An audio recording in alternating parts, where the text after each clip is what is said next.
Hello and good morning, afternoon, evening to everyone. Thanks for tuning in to a new episode. And of course, once again, welcome to the PF podcast or the Annihilation of Both Science. I think we're gonna finalize the actual name of this podcast. I hope we can do that soon.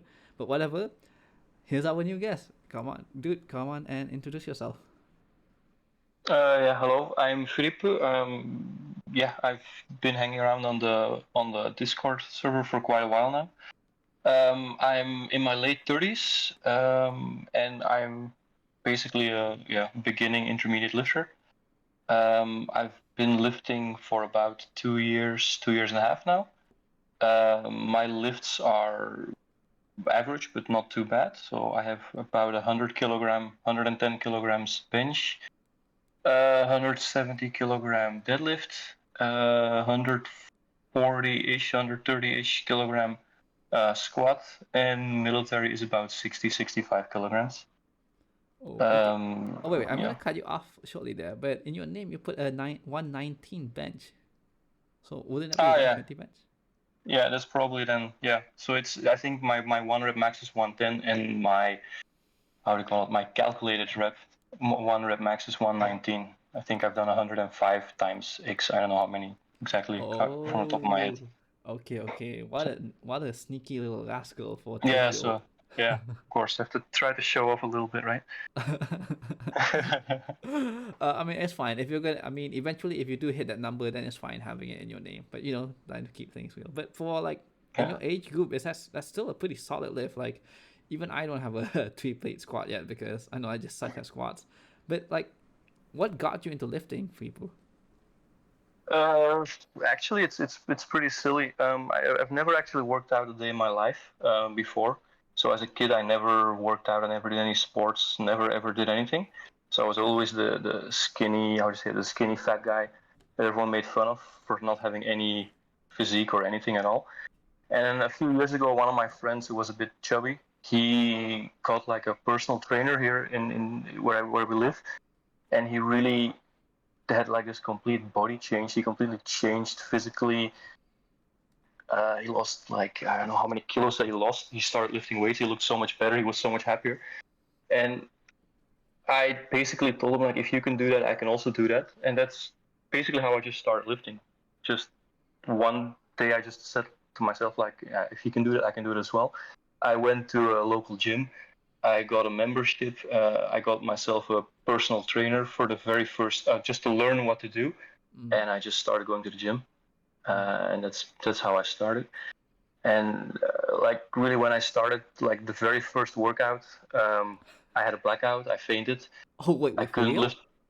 Yeah, I had a total blackout. I fainted completely after like 30 minutes of lifting because I had nothing, no physique at all. Wait, wait, wait. I Your coach was there with you, and he just Yeah, gave you a just workout that made you pass out. yeah, but I couldn't even lift an empty bar. Like my bench was an empty bar bench. I couldn't lift up an empty bar. So I had no physique whatsoever. I was really just like, yeah, non-trained at all. And I just fainted. Yeah. Okay. Not the best coach because I didn't take him again the next time. I just got someone else. I mean, like if that coach actually let his first ever trainee, like a trainee who went to the gym or exercise for the first time in his life, pass out, yeah, you're not a good trainer. Yeah, yeah. So I did not use that guy again. So I did get someone else, and then he did help me. I took him once a week basically, and he did help me to get my form in check a little bit. And then the other days, I'm fortunate that the building where I live in, we have a gym in the building as well. And so the other days, I actually just went to the gym in the evening in my own building, where we have a squat rack and some small machines. So like this combo machine with some cables and some stuff. So and I immediately started going 4 times a week, and I've basically been going four times, 3, 4, 5 times a week, depending on the program I follow and depending on the time I have. Because it's not always that easy. Mm. So, I mean, I was gonna ask like why now, but you already gave the answer. But how do you find lifting now? Like you've never lifted before in your life, and then now that you I started lifting, how do you think about it? What do you think about it? so I got completely addicted to it. Basically, I I feel I feel bad when I miss workouts. So I really want to get my 4 times a week in. and if I don't get them in, I feel guilty to myself. Like I feel, yeah, it feels bad to miss a workout, to screw up my programming. It Yeah. just, yeah. So I totally got in. Yeah, I'm yeah, addicted. Yeah, yeah, you could say that. Have you surpassed that buddy of yours that first got you into lifting? Oh yeah, yeah, a lot. Yeah, quite a lot. Yeah. So I surpassed everyone in my, not everyone. I have my best friend. He has been lifting for 15 years or something, and now we're about equal in lifted weights. Whoa, wait, what? But he's been casual lifting, not like Ah, powerlifting. He's more like bodybuilding and just living healthy. But he goes to the gym a few times a week, and now we're at the same strength level. But I focus really on strength, and he focuses more on like bodybuilding. well, oh So man. I don't know what to tell your fan, man. But like, if you've been lifting for 15 years, even casually, the numbers that he has right now, if they're similar, like, I'm sorry, man. Uh, yeah, but yeah, his program is not ideal, but yeah, but still he looks strong, and he's yeah, I don't know, his lifts are not that amazing, no, but what yeah, the, yeah, it is have what it is. have your friends ever like accused you of anything since that you surpassed them so quickly compared to what they were doing? No, no, no, because I mean I got stronger, but I don't look like, I basically look just fat these days, so so yeah, I gained like 10 kilos of body weight, 10 no, almost 15 kilos of body weight over 2 years. But it's not all muscle, obviously. It's I have a nice, how do you say that? Some nice isolation above my muscles. So it's like nice and warm in summer. There's quite a lot of fat on top of it, unfortunately. But yeah, it is what it is. It is what it is. But I mean, for who you are, it's like it's still pretty impressive. Like, okay, I'm pretty sure like some of the OG members and some of the regulars will know who you are, but to the rest of the members, what's really unique about you is that you're actually one of the older members in the server, and Mhm. you have more responsibilities than pretty much all of us because you have kids. So, let's talk about that for a bit. Yeah, so I have 3 kids, of like school age, so elementary school, and then I have yeah, a 2-year-old kid who was born right actually when I started lifting a few months later. So that's quite a challenge, yeah, to lift when you have kids. It's an interesting challenge time-wise to find the time to lift while taking care of kids, while working, while being married, while having, yeah, trying to have somewhat of a social life, etc., etc. It's quite complicated at times, yeah. Yeah, but I actually didn't know that. So you said that around the time that you first started lifting, you had your first child. No, my third child. I already had 2 kids when I was started, and so my third child was born 2 years ago, and I started lifting 2 years and a half ago. So Ah, I okay, started okay. lifting when my wife was pregnant, and then yeah, yeah, I and the mean, kid was born. that's pretty amazing. Now that you think about like, you totally could have just made an excuse for yourself that, oh, I have a new kid, I can't really focus on lifting now. I need to watch my kids, my wife, and everything. But you stuck to it. Yeah, but I used that excuse for 35 years already. At some point you have to just, yeah, decide to really go for it. And I don't know why it happened when it happened, but I really made this click in my mind, and for some reason it worked and it really stuck, and I stuck with it, and I've been, yeah, it's worked out really well so far. I mean, yeah, like massive congrats to you, man. Like, so Yeah, many people around thanks. your age just don't actually get to make that change because they still stick with that with whatever excuse they've come up with for themselves. It is. I mean, I now I got into this rhythm, but it's still like today as well. For instance, we went all day to parks playing with kids. I mean, it's a Sunday, so you have to go out with kids. So it's a whole day sitting outside in the sun, and then getting home and then dragging yourself to the gym. It is not easy, because it's much easier than to just say like, yeah, screw it, I'll just sit in the sofa and just watch some TV. But Mm. I feel good because I managed to go to the gym today, so I feel good about myself. I did something useful. Oh yeah, yeah. So You told me earlier that you were just getting back from the gym. So what do you do today?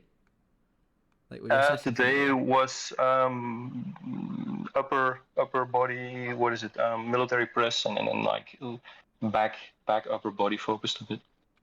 Oh, are you still running Candito or were you running Calgary Barbell at the moment? I don't remember. And at the moment, no, I finished Calgary Barbell a few weeks ago, and at the moment I'm actually running a program from Jeff Nippert.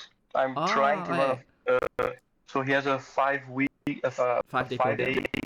yeah, 5 day full body program, and I just started that last week, and it's really fun. I really like the program so far, but it's difficult to go 5 days a week. It's going to be a serious challenge to go 5 days. Just 4 days I was in this rhythm that worked. Now I'm trying to go 5 days, but that's really challenging. Yeah, yeah. That's going to be Are difficult. you running the updated version or the older version? Because the updated version he changed some things around so that the fatigue management was a lot better.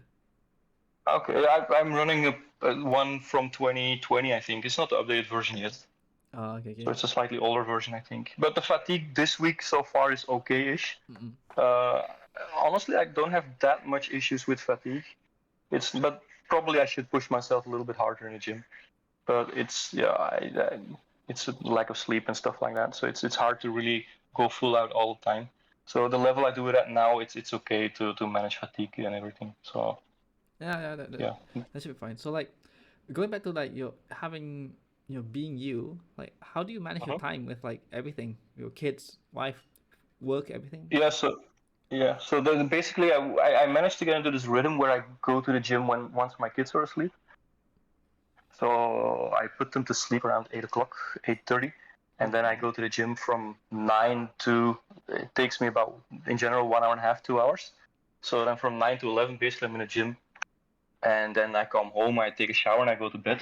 And then at 5, 6 o'clock, my youngest wakes up, and then the day starts again. Oh. So yeah, it's not ideal. So I don't sleep enough, but I take like small naps during lunch breaks or stuff like that here and there, and then yeah, I try to mean, figure it out somehow. I mean, I wouldn't say sleep enough. I mean, as long as the sleep quality is good, because I sleep around the same time as you do. I do wake up a bit Mm-hmm. earlier, sometimes like around 5:30 earlier.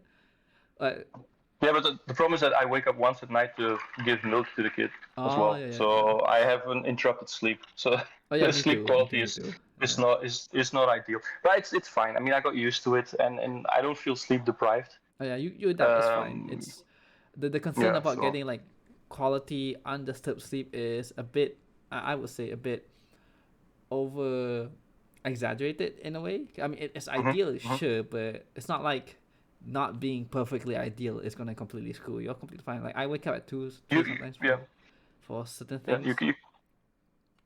You can totally you get used to it, and I also think that you can work around the lack of sleep is a big word. Yeah, Yeah. I mean your body does get used to a little bit less sleep, and I still get like 6 hours, 5 hours, 6 hours of sleep most often, 5 6 hours, and then you take a nap here and there, and some days you sleep a bit longer. You're lucky, and the kid sleeps a bit longer, or my wife takes over the night shift, and etc. etc. So in the end, it does work out. It's not too bad. You get used to it. Oh, definitely. Like actually, going on a brief detour to talk about sleep, Uh-huh. like I know there's two sides of this argument about taking naps during the Uh-huh. day. One is like one Uh-huh. naps aren't like full sleep, so it's not like you're getting quote unquote full proper rest. So you might as Uh-huh. well just like drink coffee and everything to get through your day and then get good sleep at night. Uh-huh. But my side of the argument is that most people, especially during the day, they get so caught up in whatever is happening in their life during the Uh-huh. day, and Uh-huh. they don't know how to like take a break or like detach from it, and that can affect you later on when you're sleeping at night, right? Yeah, yeah, But absolutely. if you can force yourself or at least teach yourself how to take a nap in the middle of the day or like during the daytime, the best thing that can teach you is, well, ideally one, you actually get a good nap, and two, you teach yourself to in a way like self-discipline, like just detach from yourself Uh-huh. from whatever hectic life you're living. Just take a break and like detach yourself from life and take a break and rest. I think that's a Uh-huh. valuable thing to learn, especially when you're trying to go to sleep at night as well. Yeah, I definitely agree.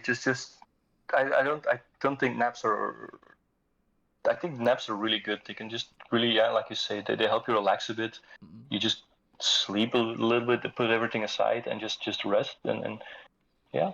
yeah, like you say, just stop thinking about everything that bothers you, and just go to sleep for a bit, or put your mind on something else. Think of something else besides work or whatever stuff is giving you stress. Yeah, and just relax. And I think it does help. In my case, at least, it does help a lot to have like a 30-minute nap. I really feel a big difference doing that. Oh yeah, totally. Especially like, sure, the other options like what taking coffee and whatever, but coffee does give you the energy that you need to get to the day, Uh-huh. but it's not rest. You're not actually taking a break, which is why naps to me are always superior. So I'll always Yeah, advocate for like taking a nap during the day or whatever. I think it's way better. yeah. But I don't even drink coffee, to be honest. I never drink coffee. Hell So yeah. I so yeah. But yeah, the naps absolutely. I'm very pro nap. So a little nap after lunch, it's amazing. Oh yeah. It really refreshes a lot. Yeah, This absolutely. this is definitely a detour, but I'm just gonna I as a person who does not drink coffee often, I only Uh-huh. drink it whenever I need it. But I'm still gonna say this just to trigger some people. Coffee was a mistake. Yeah, I've never drank coffee in my life. I had a few cups, but I really dislike the taste. I do drink too much Coke Zero, so I do get some caffeine in my in my system. Mm-mm. But yeah, coffee doesn't do it for me. Absolutely not. And I don't really see the benefits of it either. I mean, there is some studies saying that coffee can help with telomere length. So telomeres are like basically I what also your help you. DNA, yeah, your DNA structure is made of. So it can help lengthen or prolong the life of your telomeres. But it's not a. I mean, the study is positive, but we need more evidence and like to show if it is conclusive or not.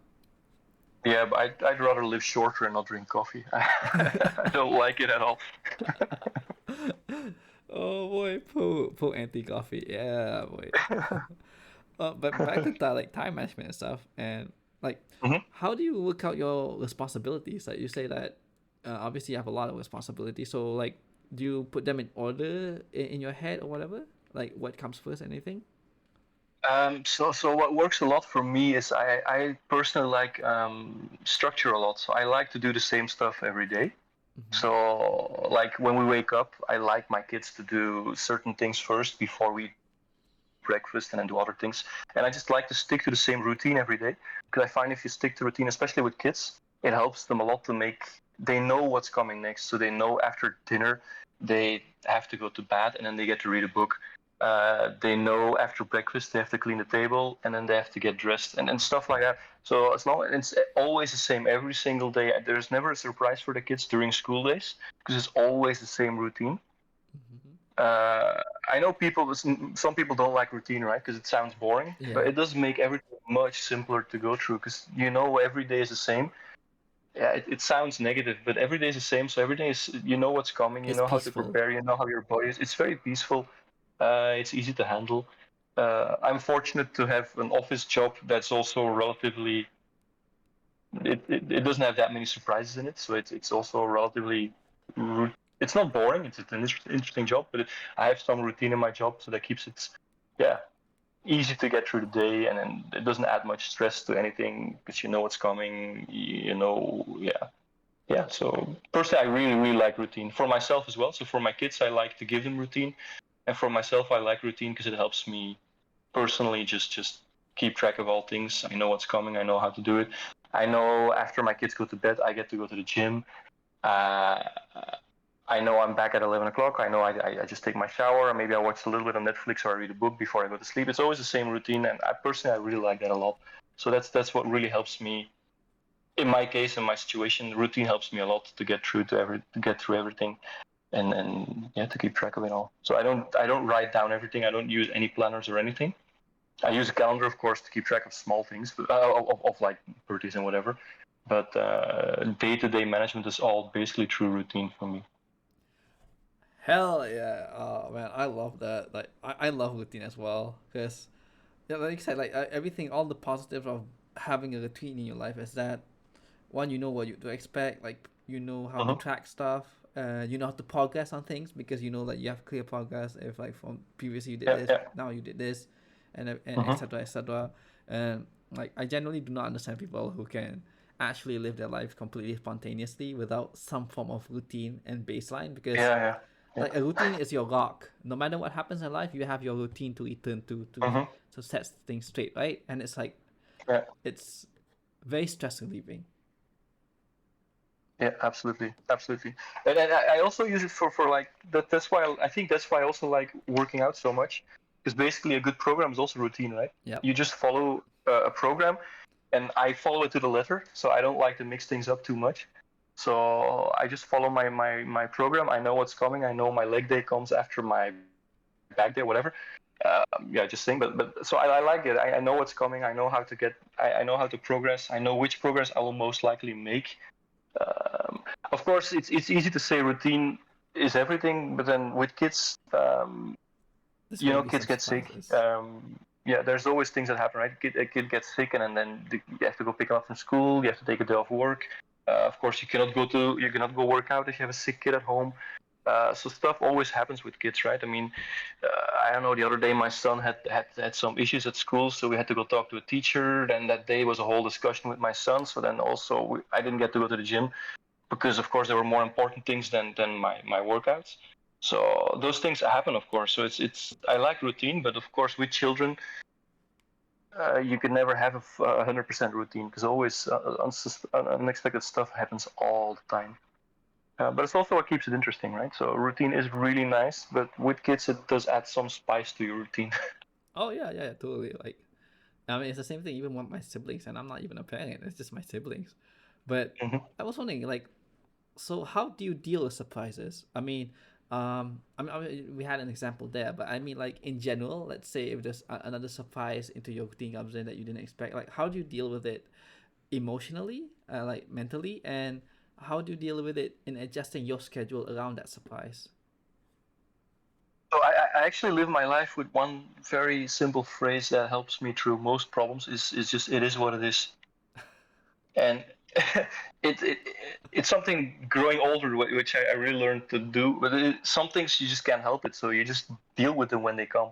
So like a sick kid or a problem at work, it is what it is. You have to deal with it. So I can stress about it and I can worry, like, I cannot I cannot go work out, or I cannot go for drinks with friends, or I cannot do this or that. But it is what it is, right? There's nothing you can do about it. The thing happened, and you have to deal with it, and then everything else will change accordingly. But it will change, and you'll find a way forward.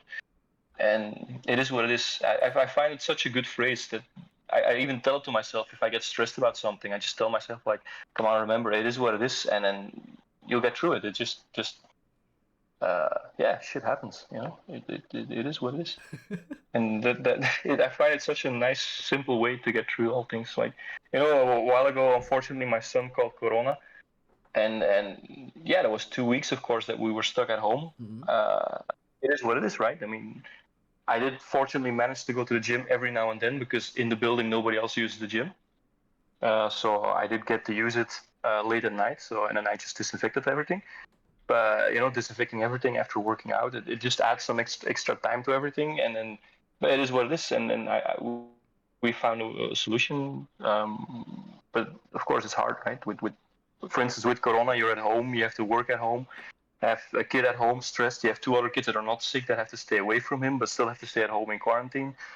A wife who also needs to work, who also needs to stay in quarantine. So it was a whole juggling thing, but it is what it is, and we got through it. So you find a way forward, and you can cry about it, and you can stress about it, and you can get all depressed or whatever about it, but you still have to get through it, right? So it is what it is. Did you hear that, guys, ladies and gentlemen? It is what it is. That 2022. Yeah. So, but I was actually more curious on the side of, so something surprising comes into your routine. How do you get back to your routine? Like how do you get back to normal? Oh, um, how do you get back to normal? Yeah, that's a good question. Uh, I I have never really thought about that actually. Just after a few days, uh, I don't know. For instance, I had an injury on my shoulder the other day, Mm-hmm. a few weeks ago, and then your whole workout is ruined. I mean, your whole routine gets screwed up because you cannot do certain things because of pain, or you have to do it more gently, or you really have to rest or whatever. But then after a while, things slowly start to get back in routine. So I guess most often things just slowly start to go back to your routine, or you find another routine that's like more or less the same as your previous routine, but you add some changes due to a changed situation. But I find for me personally, routines tend to, yeah, they evolve a little bit, and even with unexpected things, then there all of a sudden there's a big change, but then slowly but steadily you get back to a new routine, or you get back to your old routine. So yeah, I guess it's all things just slowly, glacially fall back into what they used to be. I don't really have a real way of coping with big changes in routine.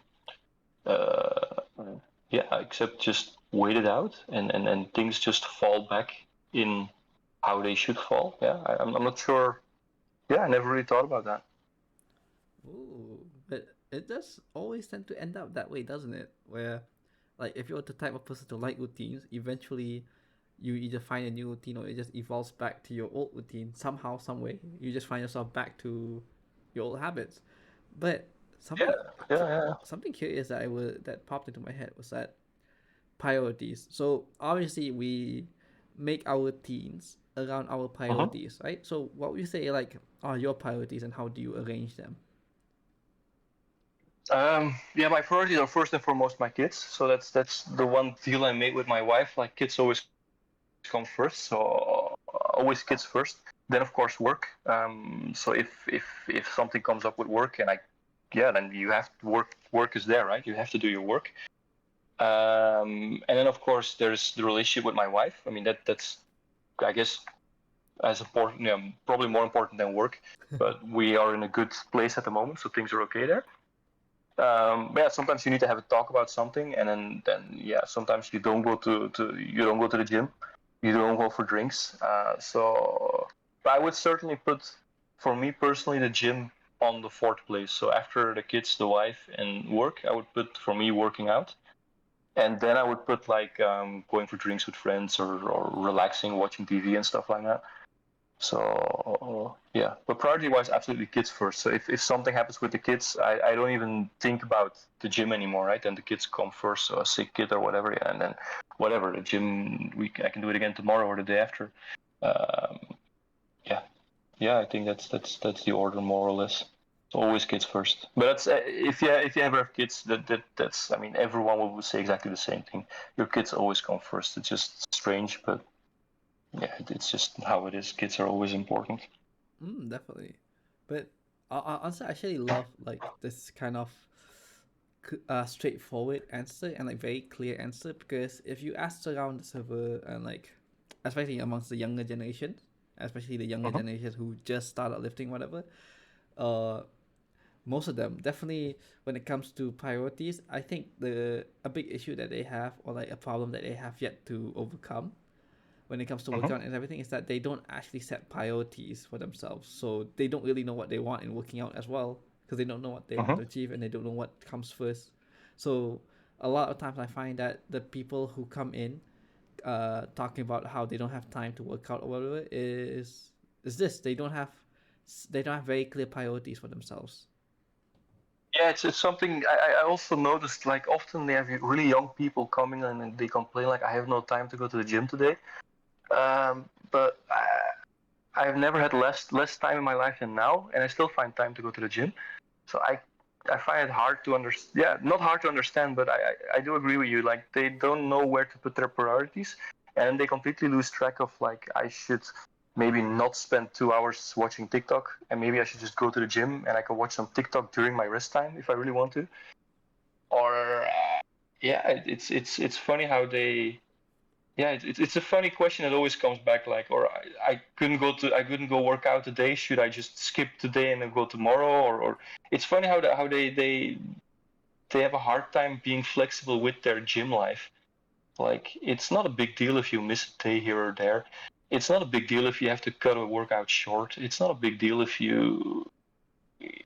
you have to do another workout, or yeah, some flexibility in the gym is completely, it's totally fine. It won't screw up your progress. And I think a lot of people don't really understand that your body is a lot more flexible, and it's all a lot less strict than you would think it is, especially in the beginning. And oh yeah, especially in the beginning. In the beginning, like you can skip so many stuff, and You still can like do whatever you want, right? Yeah. yeah, pretty much, and then still see some sort of change. But yeah, talk about flexibility. Something that I think a lot people who don't naturally find themselves as time managers or like people who find routines and stuff like you and me is that they don't actually realize that you can actually mix your schedules a lot or like mix activities like you said earlier, instead of like sitting on the bed watching TikTok for 2 hours, you could just mix it with gym time and watch TikTok during gym time, during your rest periods or whatever.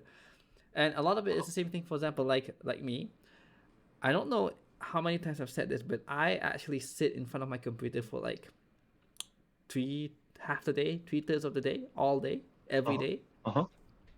And people are like baffled, like, okay, how do I get gym time? Gym time is obvious. Like, it's like I find like an hour or two and then I go to gym, or especially with work, even my own like ILL classmates and everything, they do find it weird how I can just fit everything. Like I can fit in pastimes while doing work and everything. Well, that's easy.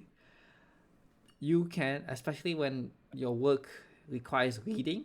I love work that Uh-huh. requires reading and writing because then I can watch something else. I can just have something else in the background or like in my second monitor. I can watch it while doing my assignments, while reading up on papers that I need to read up or studying, Yeah, yeah.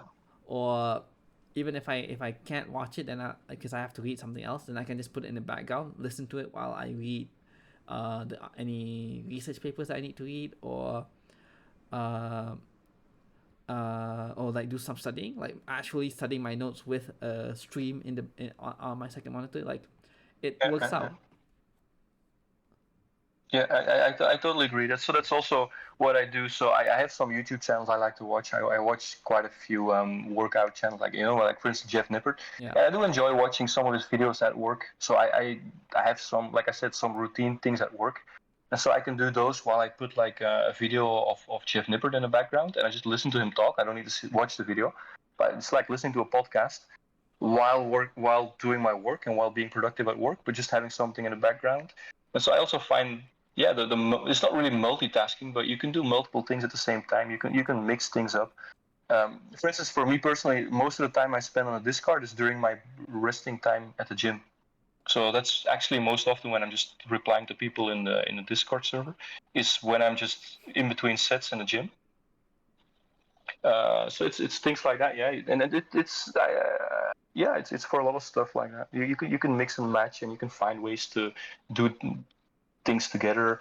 Uh, yeah, Yeah, yeah. yeah. It's weird how has I'm generally it's most of the time it's like the younger kids or like young adults who have yet to realize this. But yeah, I find that it's so weird how people actually don't think that they can just mix activities into one session, and unless that particular activity or like some particular activity really requires you to really focus on it, then sure, I understand that you can't have anything else in the background or like do anything else at the same time because you really need to focus on that one activity. But Uh-huh. for most other things, you can just like have different things happening at once and get things done really really fast. Because something that I've been doing that Uh-huh. I shouldn't be doing, especially when it's doing tests, and especially tests that I can take at home online. So since they're Uh-huh. on the computer and everything, and I have another monitor, I just turn off. I just put one tab playing YouTube on my second monitor. Turn off the monitor, and obviously the thing is still running. Right, I can hear music, songs and whatever, and I can take tests on my main laptop. And I've never been. No one's ever noticed. But like, Yeah, well, yeah, I can just listen why not? to songs that I want to listen to while taking my test, and then I finish my test in like 20 minutes, and then I just sit there and relax while I wait for everyone else to finish. Yeah, but if it works, why not, right? It's the same like watching or listening to a podcast at work. I mean, as long as you do your work, and like you said, if there is of course things that you really need to focus for and that you cannot multitask. But for like routine or simple stuff, why wouldn't you listen to something, do something, yeah, do two things at the same time? If it's not always possible to really multitask, but for some simple tasks, it's absolutely doable, right? So yeah, I think, yeah, like you said, some young people should realize that you can mix a lot more stuff than you think. You also have a lot more time than you think. if you're honest to yourself, you have so much more time than you think, right? You waste so much time doing random useless stuff all day, especially with cell phones, with smartphones these days. So you do have so much free time actually that you can relax. So that yeah, so yeah, to come back to the whole point of like not having time to go to the gym.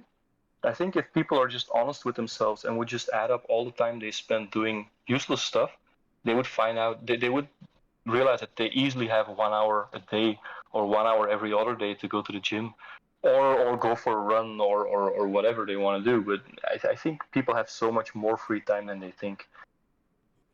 Oh yeah, definitely. I was thinking like another way that you can properly like manage your time is like, let's say cooking. Like if you're cooking rice, that rice is gonna be in the cooker for like what? I don't know. I've never cooked rice actually. Like Yeah, 10, it's well, how many no, it's minutes? longer. It's 40 minutes at least. Yeah. Yeah. So like in that 40, like you know how someone, you can tell if someone is like really thoughtful in how they manage their activities when during those 40 minutes the rice is cooking, they're preparing every other food, right? Because I Yeah. know for a fact some people just sit there waiting 40 minutes for the rice to finish and then they start working on like the other parts of the meal. It's just like it doesn't make sense. Like the rice is not gonna go Yeah. anywhere. It's just gonna sit there cooking, or even if you're microwaving something, you can like prepare other stuff in the meantime. Yeah. Yeah. Absolutely. Yeah, it's just there is so many things you can do to save time, right? Like I don't know, while you're cooking, just put your dishes away when you're done with them. Don't leave everything in a big pile in your kitchen. Every time you move in your house or in your room, and you see something that's not where it should be, just pick it up and take it with you and put it away. Then you don't have to spend time cleaning. There's all these little small hacks that you can do to save like a few minutes here and there. But it does add up over time, yeah. If you just get into the habit or in a routine of doing those things, it saves you so much time in the long run. It's just discovering those little, and I think that also comes with age and just with experience and living somewhere for a long time and just habits and everything. But I think once you find those things that save you time, they can help you to save a lot of time in a good way, and then you have more time for yourself to do the things you really want to do. Oh yeah, and I think a lot of it's also like paying attention to your parents, especially if you're good parents, because kids are so distracted with their phones out there, especially little kids, that they don't actually notice the habits of their parents, and some habits are actually really good. Because I think about it now, a part of how I learn like time efficiency is that, for example, my dad, Uh-huh. if he's going to go out and buy groceries and everything, he wants everything. He wants to buy everything in one go. So like anything that we need to get, he'll do it in one go and then come home with all the things that we need, so that he doesn't have to go out in and out all the time. And let's say my mom, if like there's something she wants to watch on TV or a show, she'll do it while she's like folding all the clothes. Like all the clothes have been washed, they've been brought in the house, and then she'll do the folding while watching her show on TV or whatever. It's like Yeah, doing that's two yeah. things at the same time, so like you can like mix activities in and you save a lot more time. But that's an advice I could give as being a parent now. So I have another point of view on that. But I do agree with what you're saying. So you should sometimes look at your parents because they do have like at least 20, 25 years of experience on you. Yeah. So they did find out ways to save time. They have things. I mean, I also make mistakes, right? I'm far from perfect. I do stupid things as well. So my kids should take over everything I do. But for some things, I know what I'm doing is better than what they are doing. And so I'm trying to like tell them, how about you would do it like this, and then you save some time. And so with the oldest one now, because he's like 10, turning almost 12 actually, he's finally starting to slowly realize that some tricks I'm trying to teach him, or tricks or just habits I'm trying to teach him. Sometimes he comes to me and says like, "Oh yeah, Dad, actually you were right. If I do it like this, I save so much time, and it's actually so much simpler if I just do this." And I'm telling him like, I've been telling you that for like 10 years. You could have listened to me right from the beginning, right? But yeah. So your parents are not stupid. So that is a big thing. They do have experience over you, and some of the things they tell you, it might actually not be a bad idea to listen, or at least try to see what they're trying to tell you, and not think that because yeah, how do you say that? Not think that you know better, because most likely it's just your hormones making you think you know better, but you actually don't know it better. But it's hard to understand when you're like 14, 15, 16. I know, I remember it was really hard for myself to understand as well, Yeah, for some but it reason, is. For some reason, once the hormones start kicking in, you think you know the world. Yeah, it's really funny, and it's if you think back about on it, it's really embarrassing actually. Like I also when I was that age, I also thought I knew everything better, and then you grow up and you realize like Jesus, I knew nothing at all, and I just was so full of it. Oh yeah, But it's funny. It's embarrassing but funny. oh yeah. Continuing the episode trends of like making fun of the younger generation. Something that I was talking with a friend, an older friend at the time. Like something interesting about teenagers when you're a teenager, and obviously this happened to me as well, and everyone else who goes through the whole teen phase and everything. For whatever reason, once you're a teenager, one, you think you know the world, so obviously you think you know better. Two, you think you're invincible. But at the same Yeah. time, what's really funny is how teenagers, their confidence is very quote unquote, their quote unquote confidence is very uh, fickle. Like Yes. I let's absolutely. say like Yeah. when if they're alone or especially with their friends, especially when they're in a group of friends and everything, they think they're mind my words, they think they're the shit. But then Yeah. you Yeah. ask one of them to just give a presentation in front of like 20 people or whatever, they freeze up and like piss their pants. Most of them at Yeah. least. So it's like it's very But funny the way their confidence works, and all. that is true. But I think that's actually also a life lesson. If an old guy can give a life lesson, is that the day you realize that other people, also in the gym, it's important. The day you realize that other people don't care about you, they don't give a shit about you, your life gets so much easier. Because be honest, when your classmate used to give a presentation in school, you didn't listen to it, right? You were just thinking about your own presentation you were going to give after it, or Yeah. if you already did it, you were just doodling on your page. You were not listening. So the whole point is that everything you're stressed about because what would other people think? Other people are not thinking about you. They're just thinking about themselves, and they're also stressing about what other people are thinking about them. But actually, nobody is thinking about you. And not in a negative way that people don't care about you. It's just that people don't judge you as much as you think they judge you.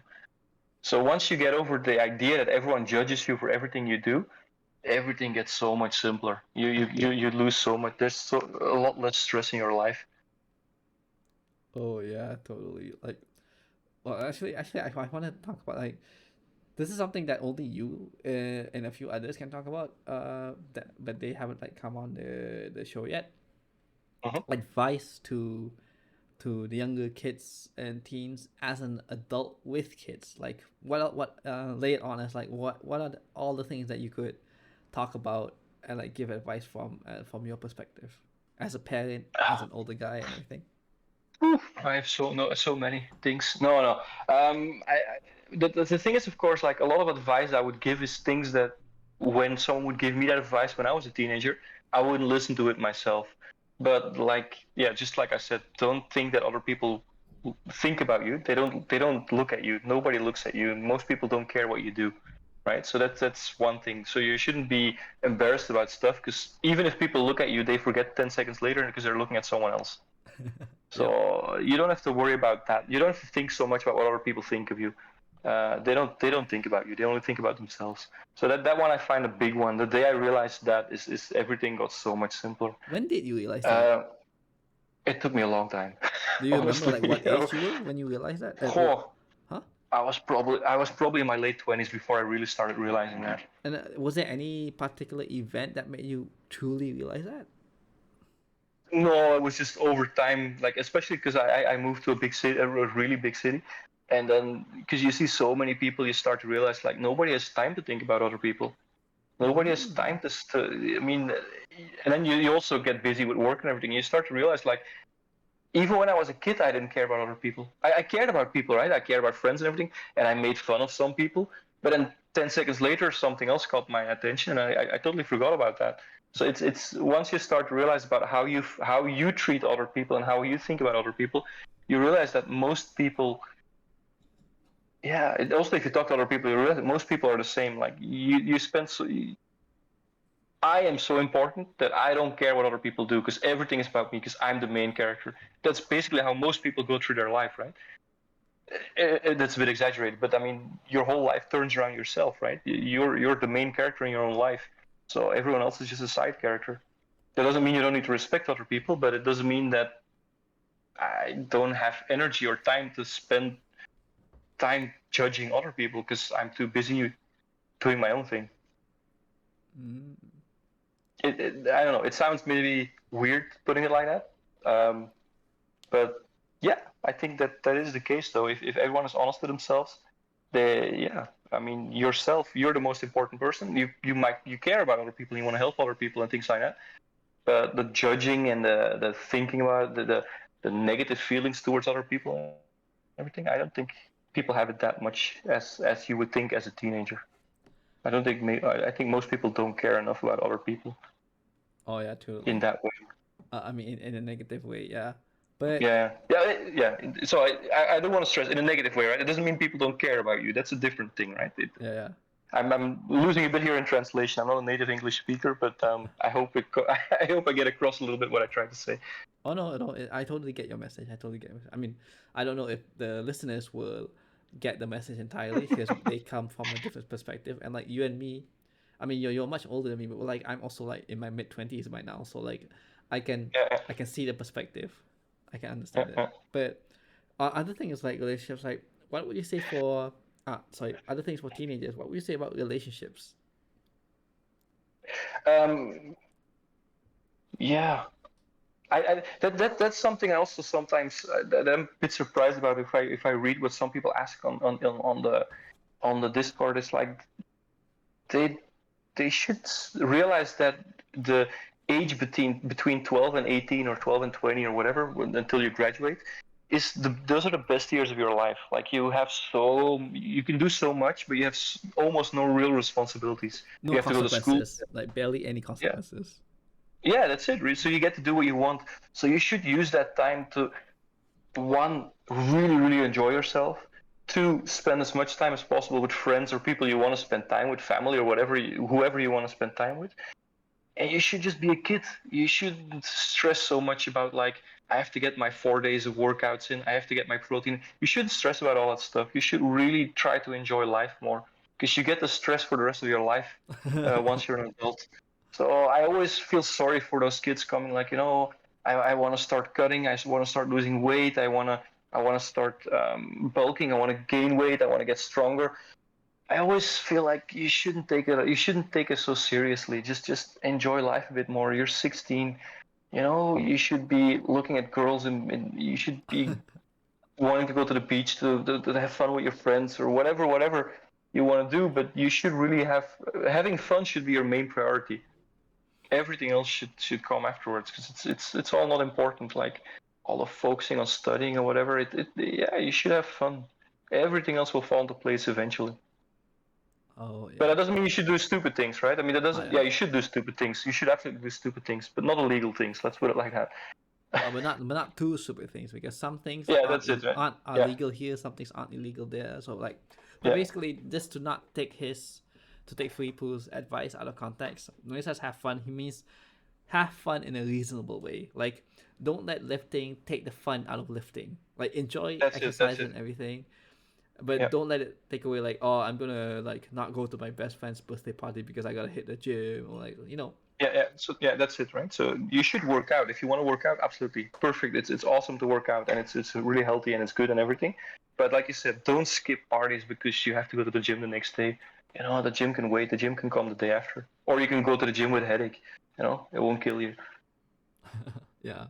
We also don't do too stupid things like start taking PEDs. Like that's way too Yeah, stupid. Don't oh, do yeah, that. But yeah. Don't do that uh, stuff, right? exams, sure. Like this is something I find so funny with some high schoolers. Like I can never recall myself taking exams super seriously. Like sure, there was like really two really big exams, and like my main Mhm. goal with that was like just to pass. Like I don't need an A, Yeah, I just need to pass. But like some yeah, take school super seriously that they just like they start having unhealthy they start having health problems because they just super duper focused in school, quote unquote. But like mate, you're in high school. You high school isn't all that hard if you just like pay decent enough attention in class, you do your homework, you'll pretty much pass high school. Like it's not yeah. all that, and you can still find time to like play games, go to the gym, work out, whatever. You will find time. Like I don't know how to because I feel like my high school life, like, and Hmm. I went to a really good school too. Like, it was, I think, one of the best schools in my country for a public Hmm. school. It was even higher than some even of boarding. It was even higher ranked than some boarding schools and a lot of boarding schools Hmm. actually. So it's not a bragging right or anything. I'm just saying like the school that I went to just happened to be a really good school and all. And Hmm. we were the kids that I mean my batch at the time were all like we were all really smart and everything, but also like we found time to like goof around. Hell, like okay, what we did in high school was that one. Hmm. At the time we were really into Call of Duty, Modern Warfare multiplayer, Yeah. Left 4 Dead 2, and Dota, and some of mine was Hmm. also into LoL. So what we did was our school sessions were divided into two. So like some of the school kids would go to school in the morning and they have their extra co-curricular activities in the evening, and then the others Hmm. would be the opposite. Their extra co-curricular activities were in the morning and they had school in the evening. So what we Hmm. did for say like oh we had co-curriculum in the morning, so we come early. We totally skip our co-curriculum and we just go head straight to the cyber cafe and just play games until it was the evening to time to go to school, or the opposite where if we had school in the morning because we were older, so we were part of the older batch, we had to go to school in the morning. Afternoon we Hmm. just spend time in the cyber cafe and play games all day. Yeah, well, why not? I, I, I'm not sure how as a parent if I would find out my kids do that. I would be happy as a parent, but I totally agree. As a kid, um, school is a lot less important than your parents would want you to think. Because once you pass a certain age, so the only time your school is important. I'm not talking about PhD level people doing like PhD and master degrees. That's different. But for like just normal high school stuff, it's actually never important for your work or for your future. Nobody will ever ask you which high school did you go to. Oh no, they don't care. Uh, and even for bachelor degrees, most companies only care if you're a fresh graduate. As soon as you have like a few years of experience doing a job, the only thing they care about is the experience you have doing a job. So your degree really doesn't matter much. But there's a big caveat here is that it does depend a bit on the country though, because in some countries, so in some East Asian countries like China, Japan, and Korea, it is school is way too important, and Oh yeah, and yeah, yeah. it's really bad for the kids. What they have to go through high school and everything is really stressful for those kids. So it does depend a bit on which school system you're part of. But I think most users on the Discord are from Western countries, English speaking countries, and I think yeah, you shouldn't worry too much about school. Just make sure, like you said, make sure you pass, and a passing grade is enough. You don't need to get A's. Yeah. I never had straight A's either. I just made sure I passed, and then I couldn't care less about anything else. Yeah, I mean, yeah, depending on school system and depending on the country, they do actually care which school you went to and which university you went to and graduated from. Like if you went, Hmm. and that does apply internationally to some. Like if you graduated from Yale, everyone in the Yeah, of world is gonna course. care. Yeah, Harvard, Yale, Yeah, of Tokyo course. University, people are gonna care no matter where you go. Like it's a very big name university, but in general, it's not something you really need to worry about. And yeah, about like school and passing, as long as you understand the learning material well enough to get a C or B or whatever passing grade, or even an A if it's something that you really click with. Like for me, it was always like biology and physics. And Hmm. English, obviously, like yeah, I suppose certain subjects I really click with. The others I get C and B, whatever. Yeah, it's good enough. Like as long as you understand it well enough to be a functional adult once you've graduated, you're good to go. that that's it, man. And one thing to keep in mind is if you go into higher education, they almost every degree starts from zero. So even mathematics, Oh if you yeah. go to mathematics, you basically start from one plus one is two, right? It goes extremely fast in the beginning, but you do start from zero in almost every degree. So if you're motivated enough, once you go to university, you can still do whatever you want. It doesn't really matter much how many A's you had in high school. So just yeah, like you said, make sure that you become a functioning adult. That'll be much more important. A functioning, balanced adult who is mentally stable that will benefit you so much more than any A's you had in school. Like being mature about it and everything, and also like Yeah, as you get older, a lot of the things that you taught were harder in elementary and high school, they just become like way easier. Like it's definitely the maturity that helps a lot, yeah, because yeah, like everything you look at, there's a you develop this thinking pattern, or like this way of thinking that when you look at something, it's like a lot easier to learn now than it was back yeah, then. yeah. That's also true. Yeah, absolutely. So some things just click much faster because your brain is just an adult brain, and things become easier over time. And then don't forget, once you start working, nobody punishes you for using Google, right? No one's gonna punish you for using Google or using a Yeah, calculator. so yeah, so I mean, you can look up everything you need to look up, so it all becomes it's all relative, yeah. But it is of course school is a very important part of a young kid's life, so you should take it serious enough. But you should, like we said, you should have fun. You should enjoy yourself. You shouldn't stress too much about it. Uh, yeah, it's all relative. Yeah, but we also should talk about the other side of the coin. So we've been talking about kids and teenagers and everything, but let's talk Mhm. about the illusion of what it's like to be an adult. Because yeah, we talk a bit game that adults are like more mature and everything, but first of all, not all adults are mature adults. That's very much true, as you can see with like some cases like do I really want to bring this up? The Johnny Depp Amber Heard case? Like the things that she Yeah. did was not the things a mature, sensible adult would do. A lot of it is like very immature stuff that she did, and it's like very Tashi. Please don't become like her. But like we just want to talk about um as when you're younger, you view adults in a certain way, right? I Yeah. still remember that when I was a little kid or when I was a teenager growing up, like you view adults in a certain way, as if like oh, they know it all and everything. Like you view them in an envious way, that you think that they know it Mhm. all because they always act like they know it all. And yes, we do, Mhm. because we do.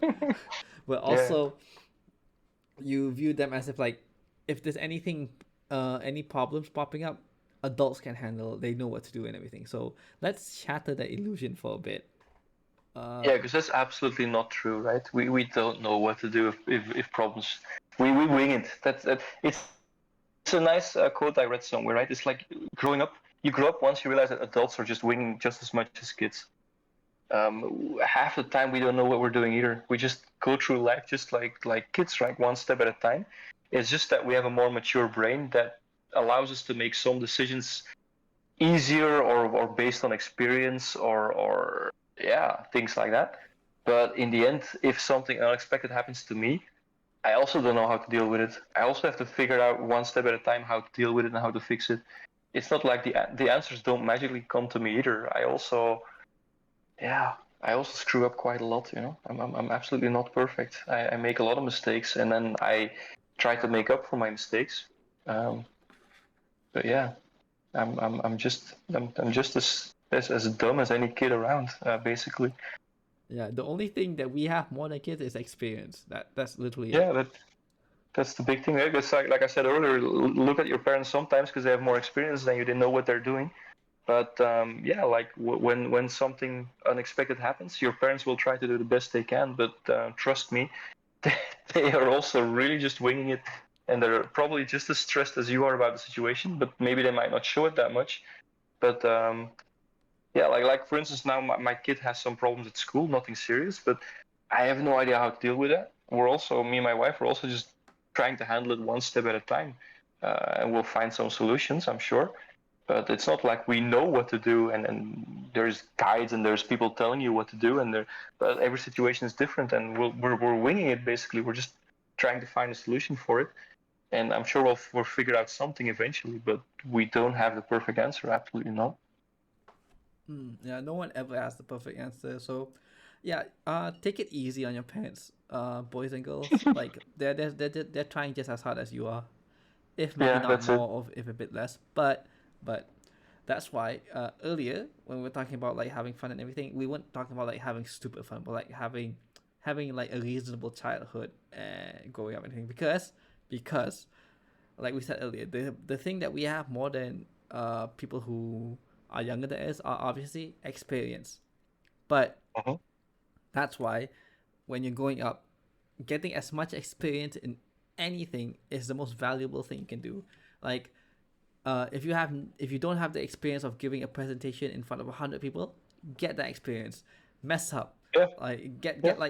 get the shivers, piss your pants on stage, or whatever. But like, get the experience of how it's like to give a presentation to tons of people, to compete in like maybe a spelling bee, to compete in sports, hosting events, planning events, Yeah, yeah, yeah, whatever. That get absolutely. as much experience as you can, so once you reach the age of an adult or whatever, you have more experience than your peers. Like, you'll likely have more experience than your peers, and maybe you might even have more experience than some adults who've never had the opportunity to do the things that you did or go through the things that you did, so you know how to handle things better. Oh yeah, absolutely, absolutely. Like for instance, like you said, the speaking in front of people. I know plenty of adults who still cannot do that, right? They get stressed if they speak in front of 5 people. But yeah, once you've done it a few times and you realize that people don't actually listen to what you're saying, you yeah, you get the experience, and then once you have this experience, you get better at it, and you might actually be better, like you said, than quite a lot of adults. And that goes to, yeah, a lot of things. So yeah, get that experience in as much as possible, and do the stupid things also, so you know what happens when you stay up late, when you drink too much, when you jump from something too high. uh, yeah, when you yeah, I don't know, yeah, do the stupid things. Don't do dangerous things, but do the stupid things. And I'm sure parents will get angry at you, but at the same time they'll be happy that you now know what happens when you do that stupid thing.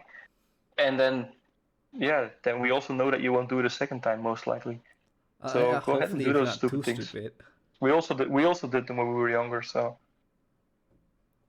Actually, speak about yeah. stupid things when we were younger. What were the stupid things that you did when you were younger? Yeah, I mean, I lived in Europe, so a lot of things were alcohol related. So a lot of alcohol related stupid things. Getting way too drunk. Yeah, doing stupid things, disappearing at night. Yeah, the random childhood things. That afterwards you realize, like, oh, that was dangerous, or I was completely irresponsible. But at the time, it looked like a really good idea. Um, yeah, and then so at the time it looked like a good idea, and now as an adult, actually, even if my kids would do that, I wouldn't be too angry at them, because I know I did the same thing, and I know it taught me a good lesson. So I'm pretty sure if my kids would do that, I would get angry at them, because you're supposed to get angry at them, because that's part of the lesson. But I would probably talk with my wife, and we'd probably be like, "Yeah, we're glad he did it, because now he knows how stupid it is, and he won't do it a second time." Getting smashed drunk, so that you cannot even walk back home, right? That you have a complete blackout. But that stuff like that, most people don't do that a second time, right? Then they start to learn their limits about alcohol, and they stop drinking that much. Um, yeah, those are the classic ones, right? In Western Europe, Oh, especially classics. because, yeah, because in Western Europe, right, you can start drinking from 16. Yeah. Where I was from 16, and most people start drinking when they're 14. So yeah, it's not like in America that you can officially start drinking from 21.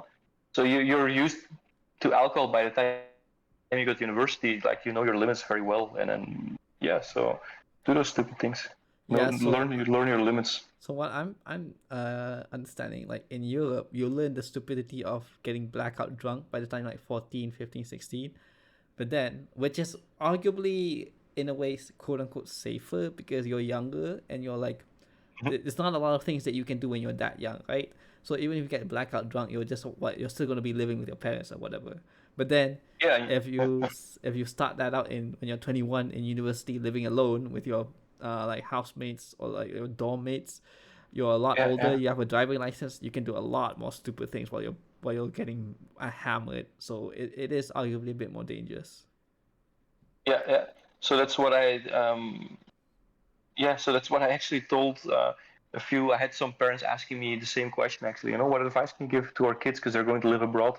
And I said, try to get smashed drunk a few times before you go live abroad, so you know what your limits are, and then you know when you're living alone abroad, you know how much you can drink, and then you know you should stop drinking before you black out, and so nothing dangerous happens to you. And the parents at first their reaction was, "What the hell? That's the worst advice ever." But afterwards, they came to me and said, like, we kind of understand your way of thinking. It actually kind of makes sense to learn their limits, right?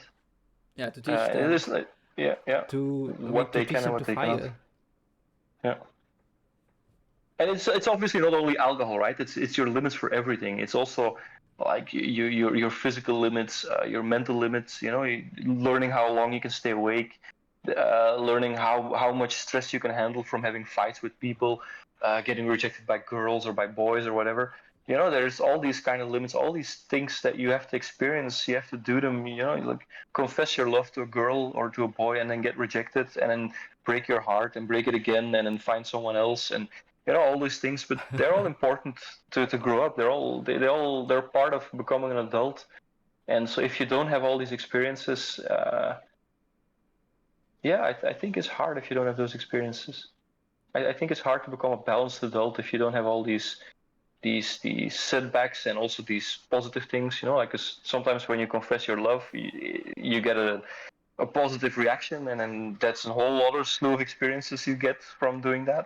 So there's so many good and bad things you can do, but you should all try to do them as much as possible. So you shouldn't focus and become like completely obsessed by studying or the gym or only playing video games. You should really try to broaden your horizon and have as much fun as possible, getting as many experiences as possible. Yeah, Yeah, just like a but video yeah, game character. Like you level up when you get enough experience, right? yeah, that's it. Yeah, But but it's easy to say as an adult, right? I do know that it's all a lot more complex when you're a teenager. yeah, yeah, It's because it's very easy for me as a 30 something guy to say, like, go do this, go do that. I do remember when I was a teenager, I also had a hard time yeah.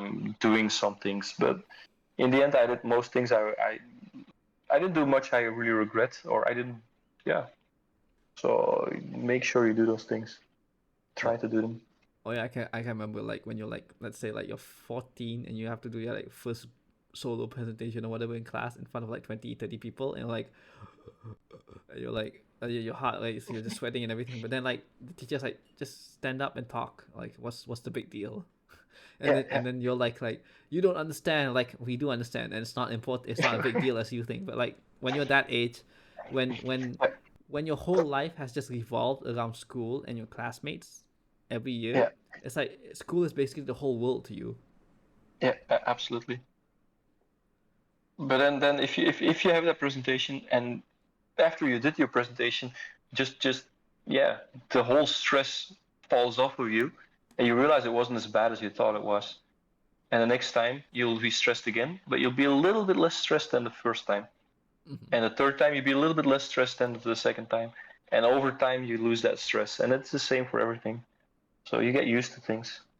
Oh yeah, definitely. But that's like only if you actually learn from it. The real shame is when like they go through Yeah, so much true. and then they never actually learn from it. And I feel like in situations like that, it's definitely the adults' responsibility to properly guide them in like how to learn from their experiences. That is true. That is true. If you have like parents who are supportive, then, or a teacher that's supportive, that does make a huge difference, compared to parents that don't care. Or yeah, that is true. Yeah, that is an important role as a parent. Yeah, yeah, I totally agree.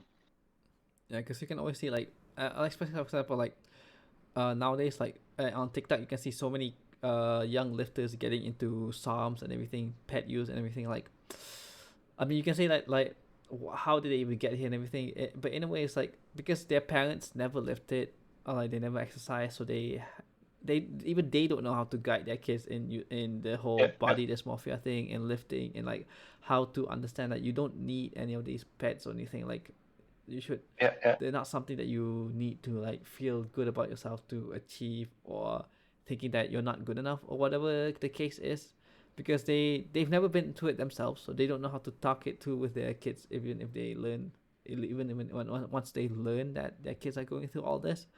But at the same time, like, I mean, you can't blame them because they're still growing up. They don't know things yet. They don't know, and they've yeah. never felt the consequences of some really bad decisions yet. That is true.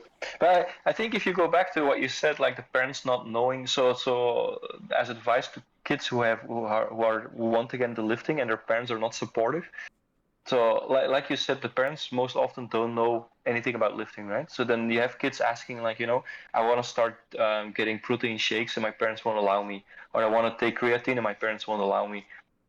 It is kind of understandable from a parent's point of view. If you don't know anything about lifting and your kid comes, I want to take protein shakes, I want to take like protein supplements. And if you don't know what it is, I can imagine it sounds scary at first, right? But then I think it's up to the kid, the 14, 15-year-old kid, or 16, 17, should be able to make a case to their parents and explain why they want to take what they want to take, and explain the benefits and the negatives of it. So you should be able to present to your parents a case why you want to take whey protein or why you want to take creatine. And then the same thing if you want to take SARMs or whatever steroids you want to take. If you can make a case to your parents it's healthy, which I do not think you can ever make, because it's absolutely impossible to make that case, your parents would allow it to you. But because you cannot make that case, your parents will never allow you to take that, should not allow you to take that, ideally. But you should be able to make a case that taking protein shakes is not harmful. There should be enough proof for that around to make that case to your parents. So you should be able to convince them to a certain degree that that's totally fine to take. So I think you should keep in mind that your parents most likely have no clue about lifting. They don't know anything about it. And it's up to you, if you're really into lifting, it's up to you to teach them about it. Because like we said before, we're adults don't know everything either. We're also just winging it for a lot of things. And if you can make a good case to your parents, you can be sure that in the evening when you're asleep, they will probably look it up a little bit and then just do their own research a bit as well to see the benefits or downside of it. And then you should be able to you should come to an agreement with your parents, I think, over time, with how to proceed and how to get the supplements you want to get. And yeah, ideally not take any of the stupid supplements that TikTok and Instagram try to sell to you. Oh yeah, yeah. But and like as the perspective of an adult, I do think it's also partly the fault of the parents and the adult to not like be open to new information. Like let's say Yeah, like you said, like absolutely. their kids are coming to them with something totally new that they've never heard about or never even learned about, completely like brushing it aside without taking the proper time to do their own research and learn about it.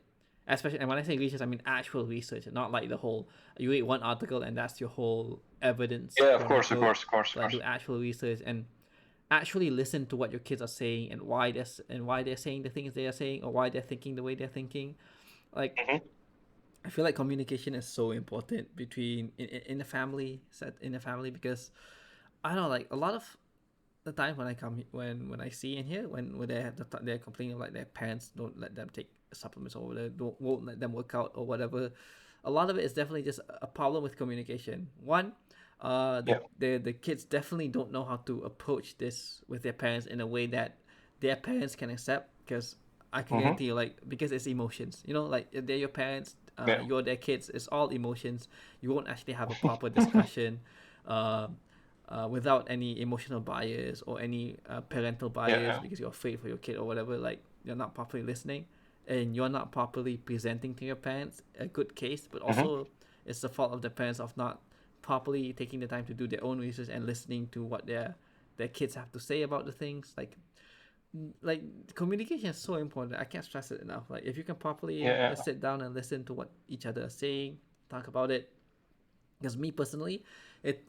Mm-hmm. it took a long time for me to have that with my parents and now like I wouldn't say I discuss everything with my mom and dad, but Mm-hmm. like if I need anything or I want to talk about anything like I especially with my mom because she's the bread maker in our house since my dad is a bit Mm-hmm. ill.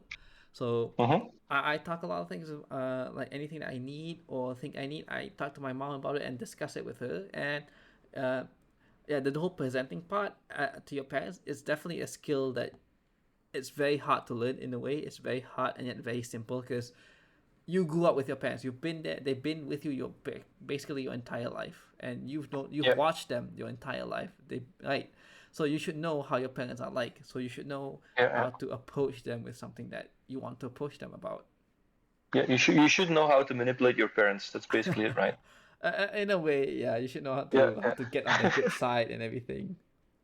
But I do agree with what you're saying that sort of communication is very important, and I do notice as a parent.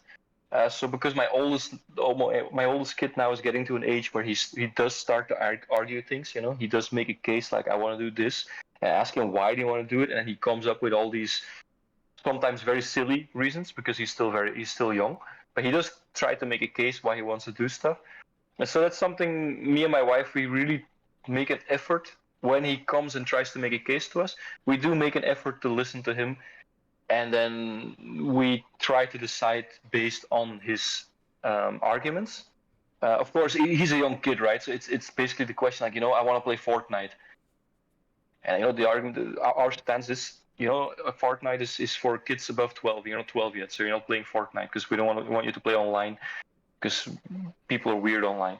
And he's trying to make this. He's been for weeks now trying to make a case like I want to play Fortnite because my friends are playing Fortnite and blah blah blah blah blah. And so most likely, eventually, we'll let him play Fortnite, not because we think it's a good game, but because um, how do you say, reward him for having tried to make a case to us. I Yeah. find that more important than the actual victory of the actual content. I find it very important that he tried to make his case to us, and so we're really trying as parents. But it's not easy, but we're trying as parents to really take our time and to listen to him and to listen to his arguments and give our counter arguments and have this back and forth between us to come to a mutual decision.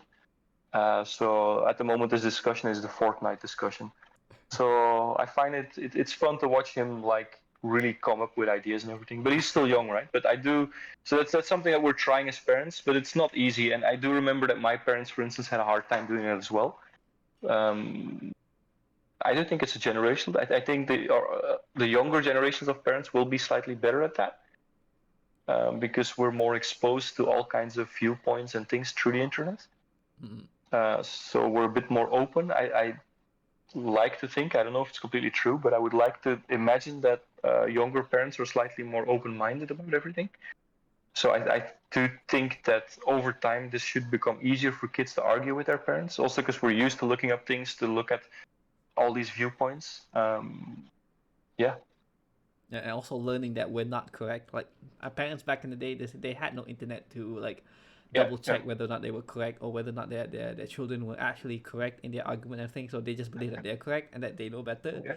But now that Yeah. Yeah. with the internet and you have access to information, you can know that oh, I was wrong. I was factually wrong. They were right, right, Yeah. Yeah. and I Yeah. communicate better. Like especially this whole ego thing as adults, as parents, and everything. But also for kids. Now, I actually wanted to mention because you mentioned how your child was like his argument was that oh all my friends are playing Fortnite, I want to play Fortnite. Like, heads up, kids, arguments like that are not strong arguments. I know, I know, absolutely. Yeah. Yeah. yeah, but Because like I. because I want to say like from when you're that age, to you is important. Like, oh, all my friends are playing this game, or like all everyone else is like buying a DSLR or like stuff like.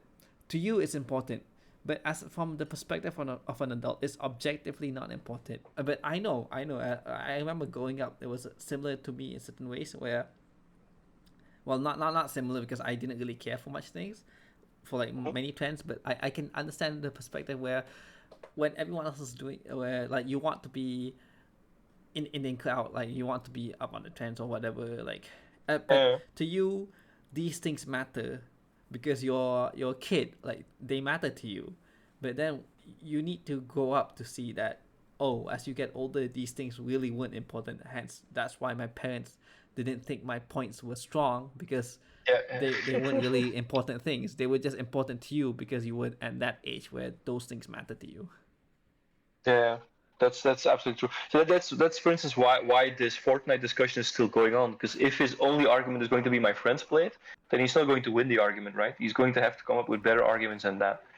So I don't know what he will come up with. I'm sure he will come up with something, and most likely it will be silly because he's still so young.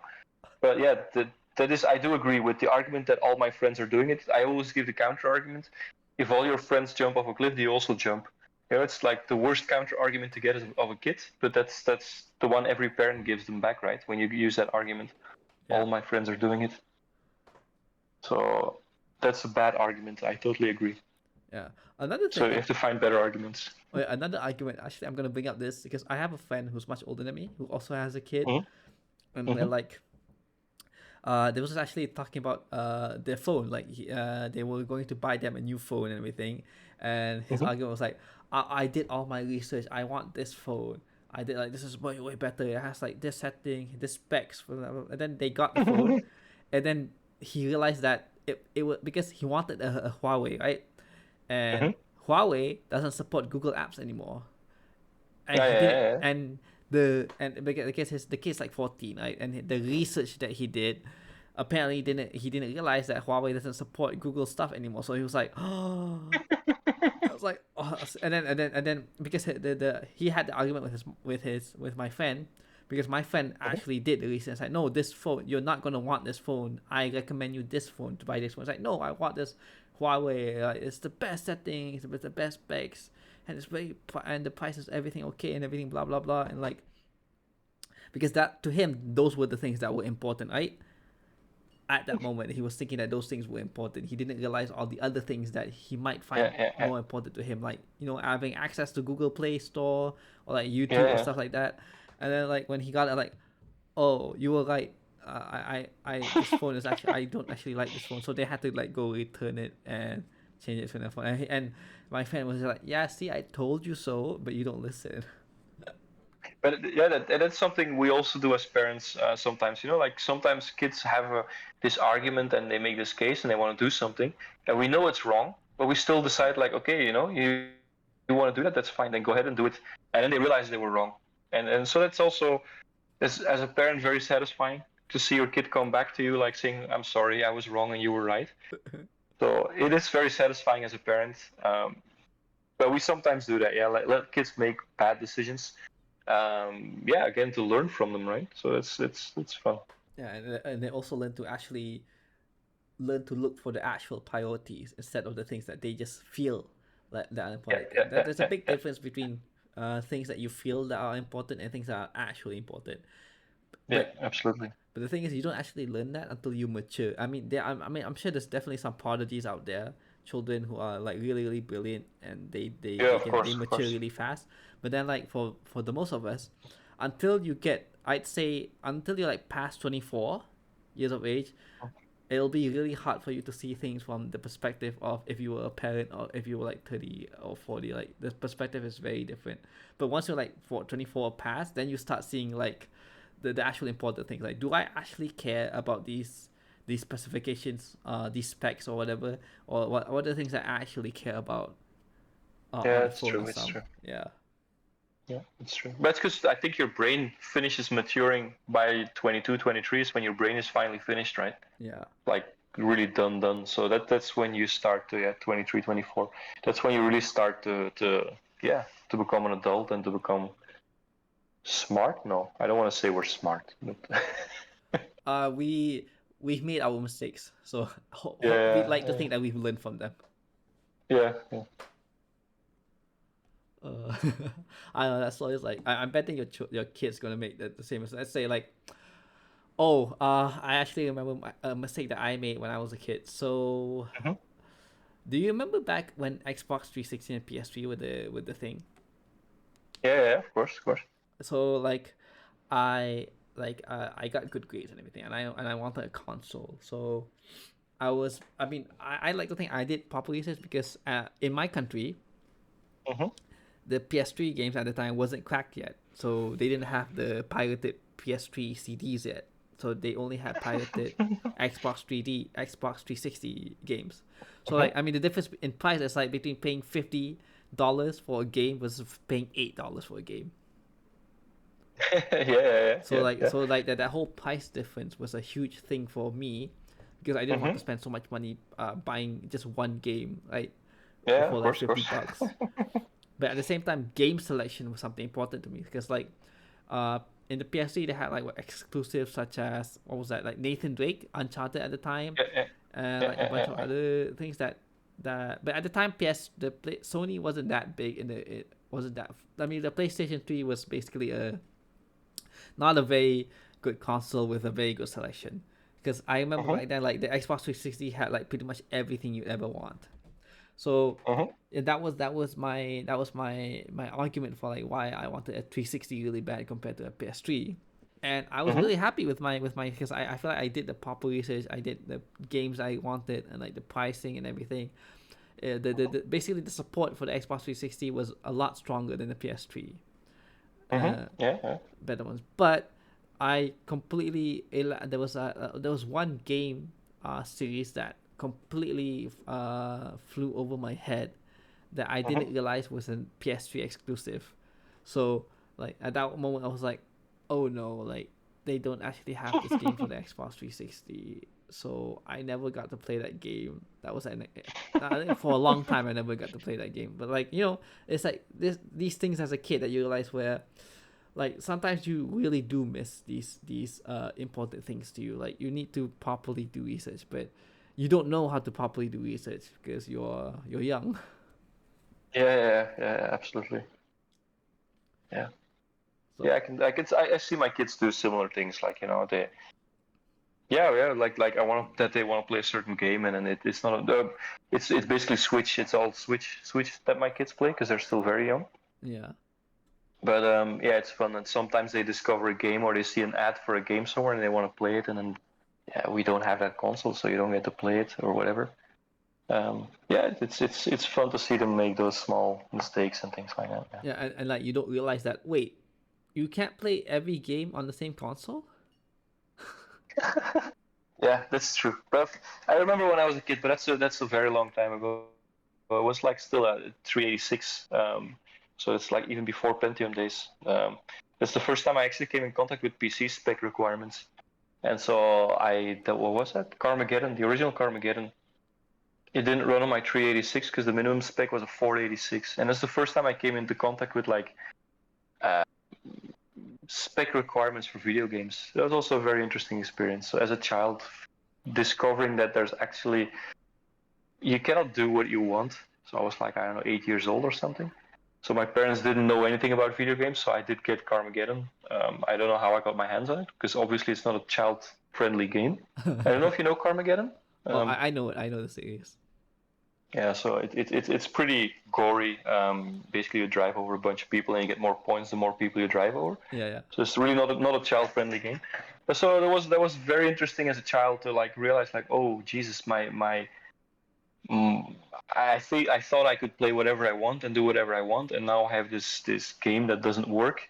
So I managed to get it, and I managed to find this game, and I have everything I need, and it doesn't work. So why is it not working? So that was fun. That was a fun experience as a child. Yeah, to learn things like that, to discover like everything doesn't work how I thought it would, and things are more complex in life than I thought they would be. So that always comes back, right? Those learning your lessons. Oh yeah. Um, Speaking about all that, I recalling it now. mhm, Okay, speaking about PC specs, the first time I realized that PC specs were a thing, like minimum requirements, recommended requirements to play a game, was Call mhm. of Duty 4 Modern Warfare. Like the first Modern So, Warfare, the one that like really mhm. exploded FPS game, Call of Duty Modern Warfare. That was the first time I realized, wait, my very very old Dell laptop actually can't play this game. Like wow, I just like oh, so you actually have requirements to play games.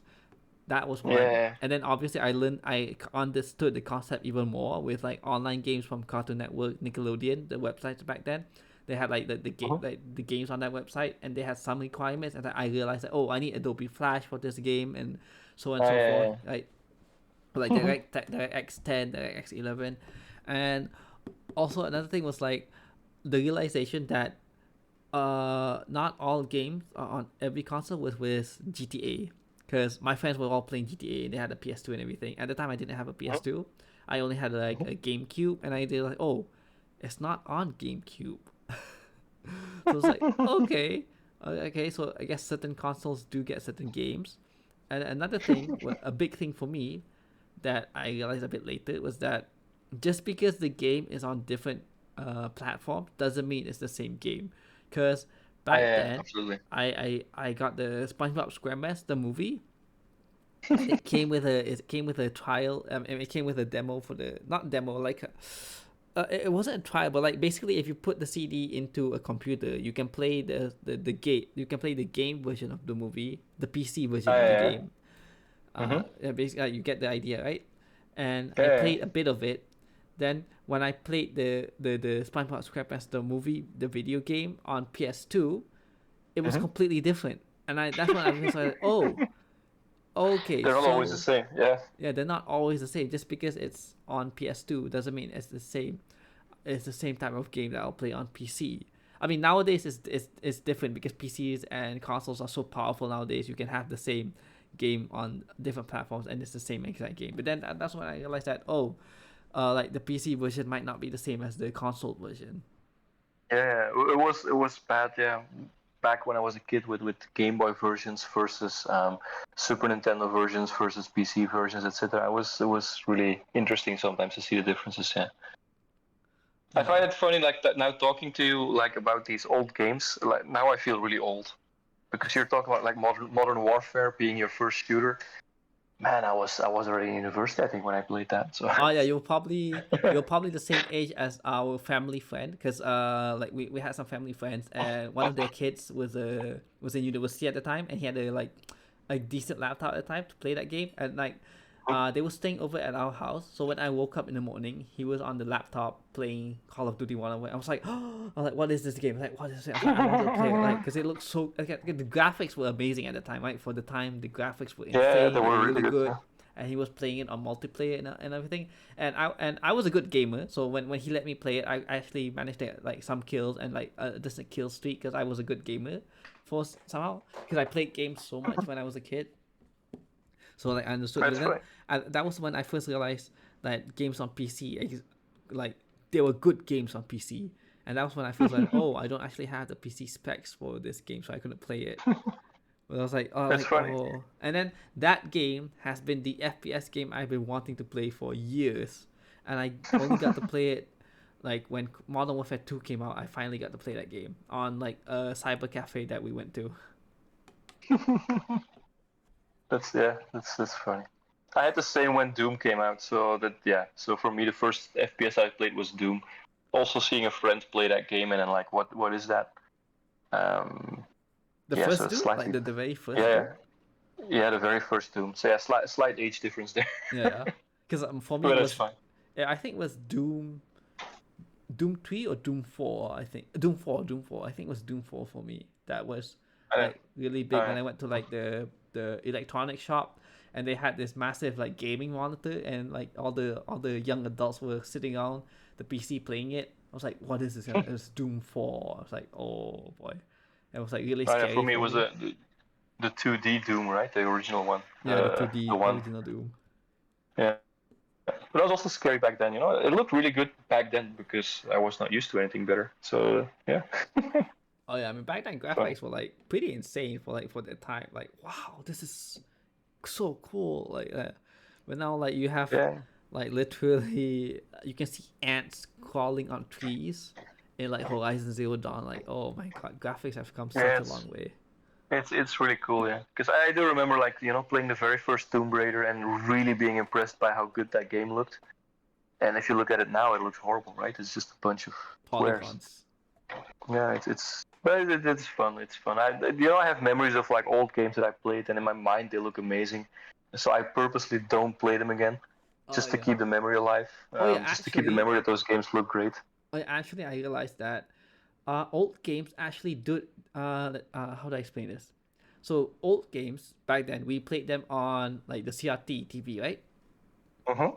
Yeah. Yeah. So they actually did look better that back then than if you play it on like an LCD TV, because Yeah, that's true. Yeah, yeah, because of because of this, how the pixels work. Yeah. yeah, Yeah. because how pixels worked, and how CRT TVs work with like zero latency and everything. Like they Yeah. did a comparison, and it was actually better. Like the graphics, if you play like the old Tomb Raider now on an LCD TV, they actually did look worse than if you actually found a CRT TV. You played the game on the CRT TV, it looked much better. So like it Yeah, wasn't. that's true. Yeah. It's not just like rose, uh, like glad rose colored nostalgia glasses, they legitimately did look better. Because I remember the old Spyro games looked so good on the CRT TV. That is true. Everything was a bit more blurry. It's not really blurry, but everything was a bit more blended together, Yeah, and so things blended, did look better. colorful. Yeah. It is true. That is absolutely true.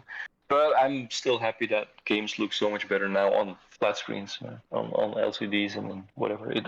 Things look so much better now.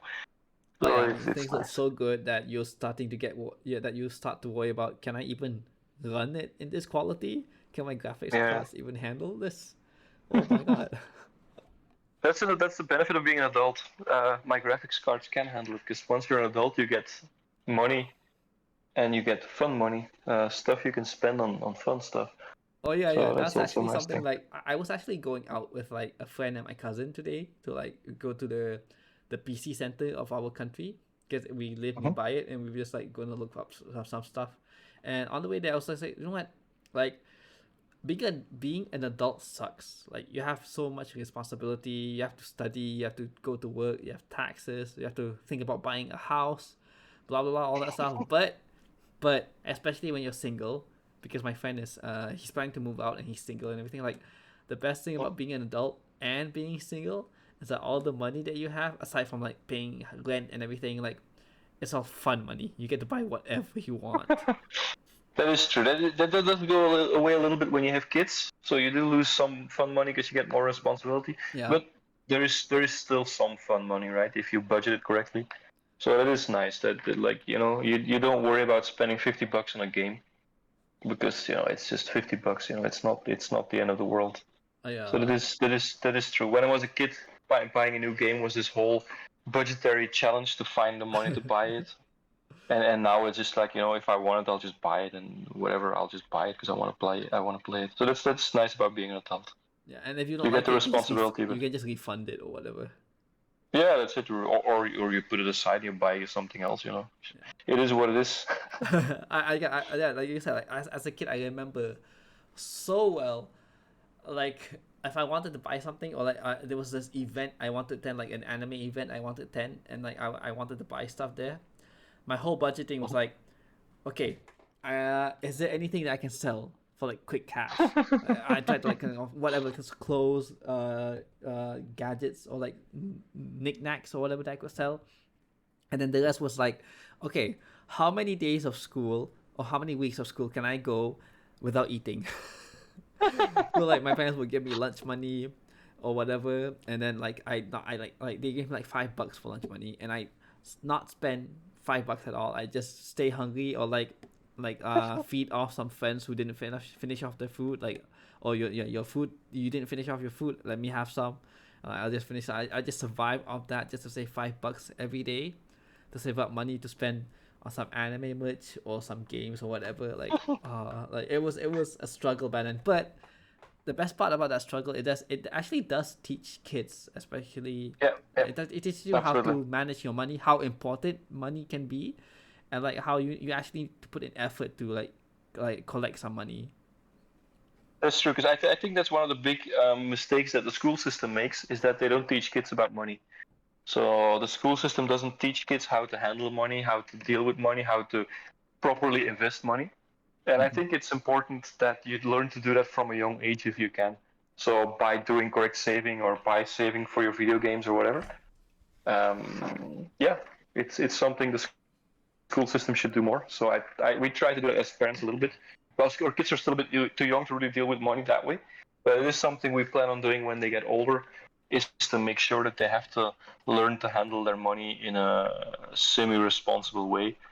But also, I mean, throw away money sometimes if they have money to throw away, and Yeah, they can money isn't buy everything, stupid things. but But like, yeah, they should learn to how to deal with money because it's really important, and it's a very important skill that most people don't learn, including me. I never learned how to deal with money until I was an adult, and even then, it took me quite a while to get used to it.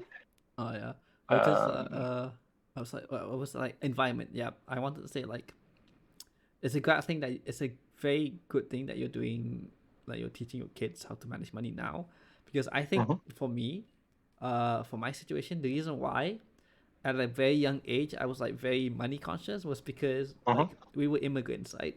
Like at the time, Right. my parents were studying and my dad had to work to like support us. My mom was studying, Mm-hmm. and like my dad was the only one working, like help support us and everything, helped me go to school and everything. We just lived in a very cheap apartment and all. So like Mm-hmm. I very early on learned how to like really take care of money, take care of my stuff, because if this stuff breaks, I'm not Yes. getting it again. We're not buying this again. Okay, like if my stuff breaks or whatever, like, that's it. I will not buying this again. So I learned how to take really good care of my stuff, simply because I know that I'm not getting it back if it's gone. And like money, because if I wanted something, I need money. Like I need to like save up money and everything, which is something that I know for a fact my siblings Mm-hmm. definitely do not know what to do, because like the environment that I grew up in versus the environment that my siblings are growing up in right now are Uh, completely different, because yeah. the age difference between me and my siblings are 9 years and 13 years respectively. So Okay. like Yeah. Yeah. the not just the environment of our family, but like the environment of the whole world. Like I grew up in a world where YouTube and Google didn't exist at the time. Yeah. Yeah. They didn't Yeah. exist when I Yeah. was born. Like the same thing with you, right? Mm-hmm. Like, but then Yeah. It's true. It's they true. are born in a world where YouTube was established, Google was established. So like Yeah. Yeah. all these commodities that we use nowadays like daily, they were born into it. Like we were alive and living when they just started coming out, and we were just started to understand how to use these things. Yeah. And I think especially, that's okay, yeah. you can Yeah. go, you Go can ahead. go. Go ahead. Okay. So I think that's something actually it's quite important actually, not from a money point of view, but like kids these days they grow up in this world between social media, completely covered by social media, and I think it's a really important, really difficult thing to manage for kids. So when we grew up, the only thing we knew, or at least when I grew up, well, I didn't even have internet when I grew up. That didn't exist. It started to become bigger when I was like 12 years old or something. Um, so I grew up only knowing the people around me, right, and the things I saw on TV. But kids these days, they grow up and yeah, they see everything. They see people spend money, do rich stuff, have all the things they can dream of. It's so difficult, I think, to be a child these days, or a young adult these days, and to be surrounded by all these temptations and these people showing off things. I think it's very, very difficult. And I don't know as a parent how to guide kids through that either, because I didn't grow up in that situation. Yeah, yeah, So for me, all those Instagram models and things, I see right through them, but I don't think my kids see through them. And so I'm really curious how we're going to have to deal with it once my kids get old enough that it becomes an issue. I think that's going to be probably one of the biggest challenges we will have as parents, is to make sure that they understand that all those things are fake, and then that they're just, that they take a picture and then they return the car they rented, that they don't really own the car, they don't really own the big house. I yeah, think it's going to be very, very difficult, and it's going to be a very difficult challenge. Same again with, like you said earlier about the body dysmorphia. Making sure that the kids understand that's actually not real. Those people are not. You don't grow that big without making huge health sacrifices by taking certain unhealthy compounds and stuff like that. So it's going to be a very big challenge as a parent, I think, to guide our kids through that in a way that they realize, how fake everything is. yeah. Like yeah, exactly. Like you were saying, like thinking back on it, like when we like, I mean, I grew up in a slightly different time than you did, but we basically had the same, more or less the same childhood experience in a way, because we Uh-huh. didn't have, we grew up pre-internet, but Uh-huh. like we grew up in an environment where like the coolest thing that we would see was that our friend like got some new shoes at school, and they were like really sick, like, Yeah, and yeah, they, yeah, and he say that, oh, these shoes were like $40, like $40, like, oh yeah, man, yeah, that's so yeah. expensive, like because we couldn't imagine, like, imagine spending $40 on shoes. And then, like, kids these days, they see like people, not even celebrities, it's like people on the internet spending like what, $400 on shoes, and they think like that's normal, because that's like they see this Yeah, every yeah, day, yeah, yeah, but yeah. that's not, spending like 400-500+ dollars on like shoes is not normal. No, no, absolutely. For a Yeah, lot of so people it's that's not normal. yeah, and I do see that already. My kids are starting a little bit, like they're they don't really they have a hard time distinguishing between what's real and what's not. And another funny side effect of this new internet age is my kids also don't know how to deal with ads, like TV ads.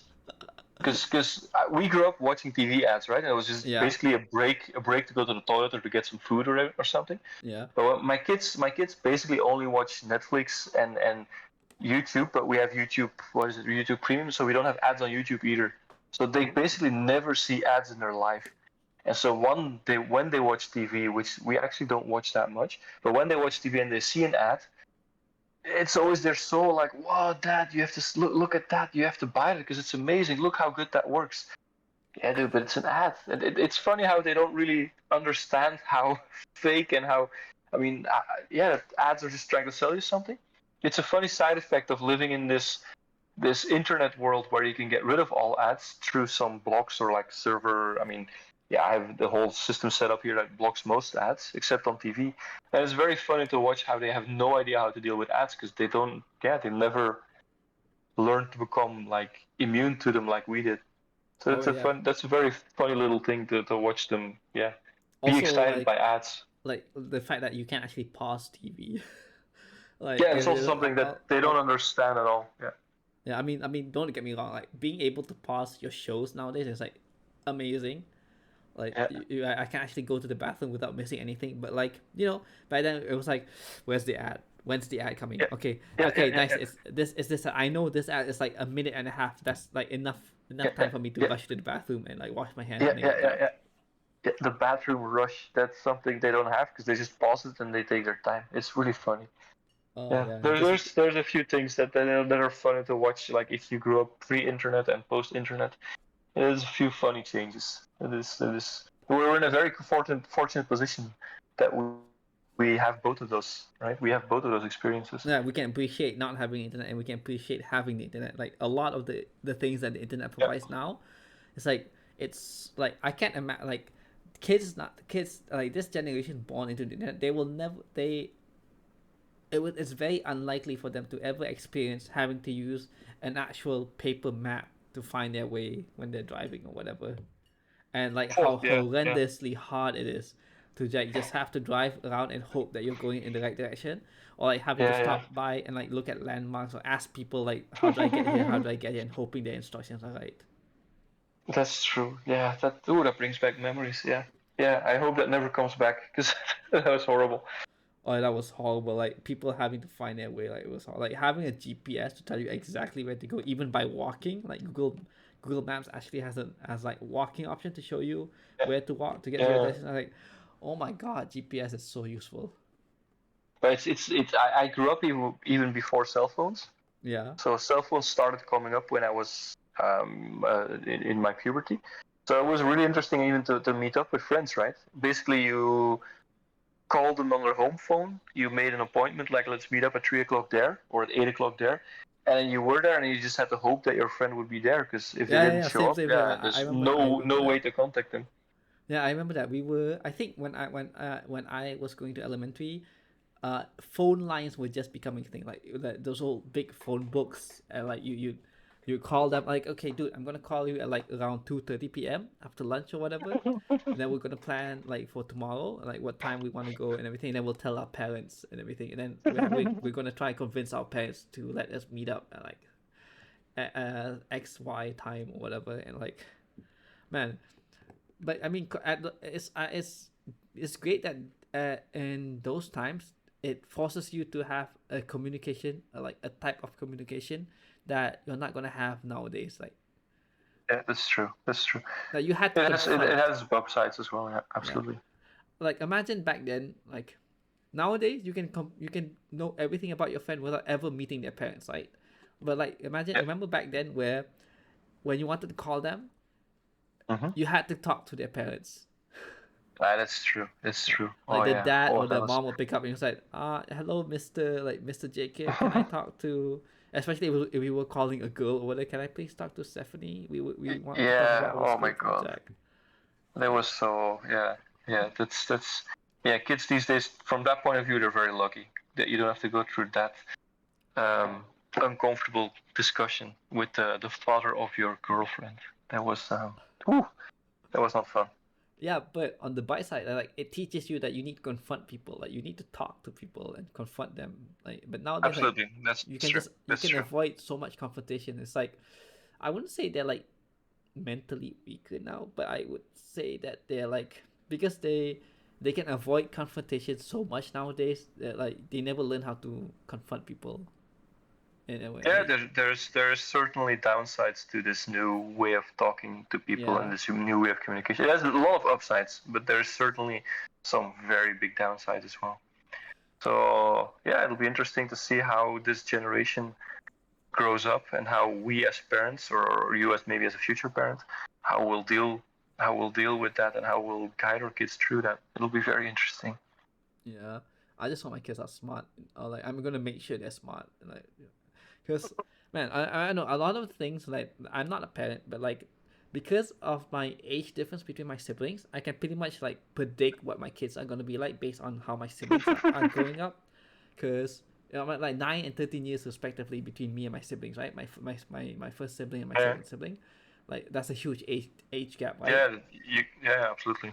So like seeing them grow up and everything, like I said earlier, like the environment that I grew up in, not just our family environment, but our world environment is so different. So Yeah, that's it's interesting to very see. different. Yeah. But especially our family environment, because I grew up when we were poor, like we were really Mhm. really poor.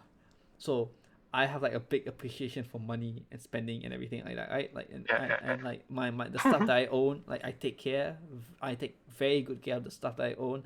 I know where I place everything. I make sure it's everything's clean and everything. Like there's no viruses on my laptop. Everything is like clean and all.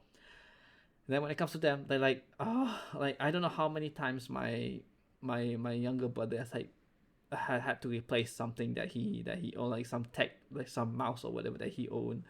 And then he just gets a new one.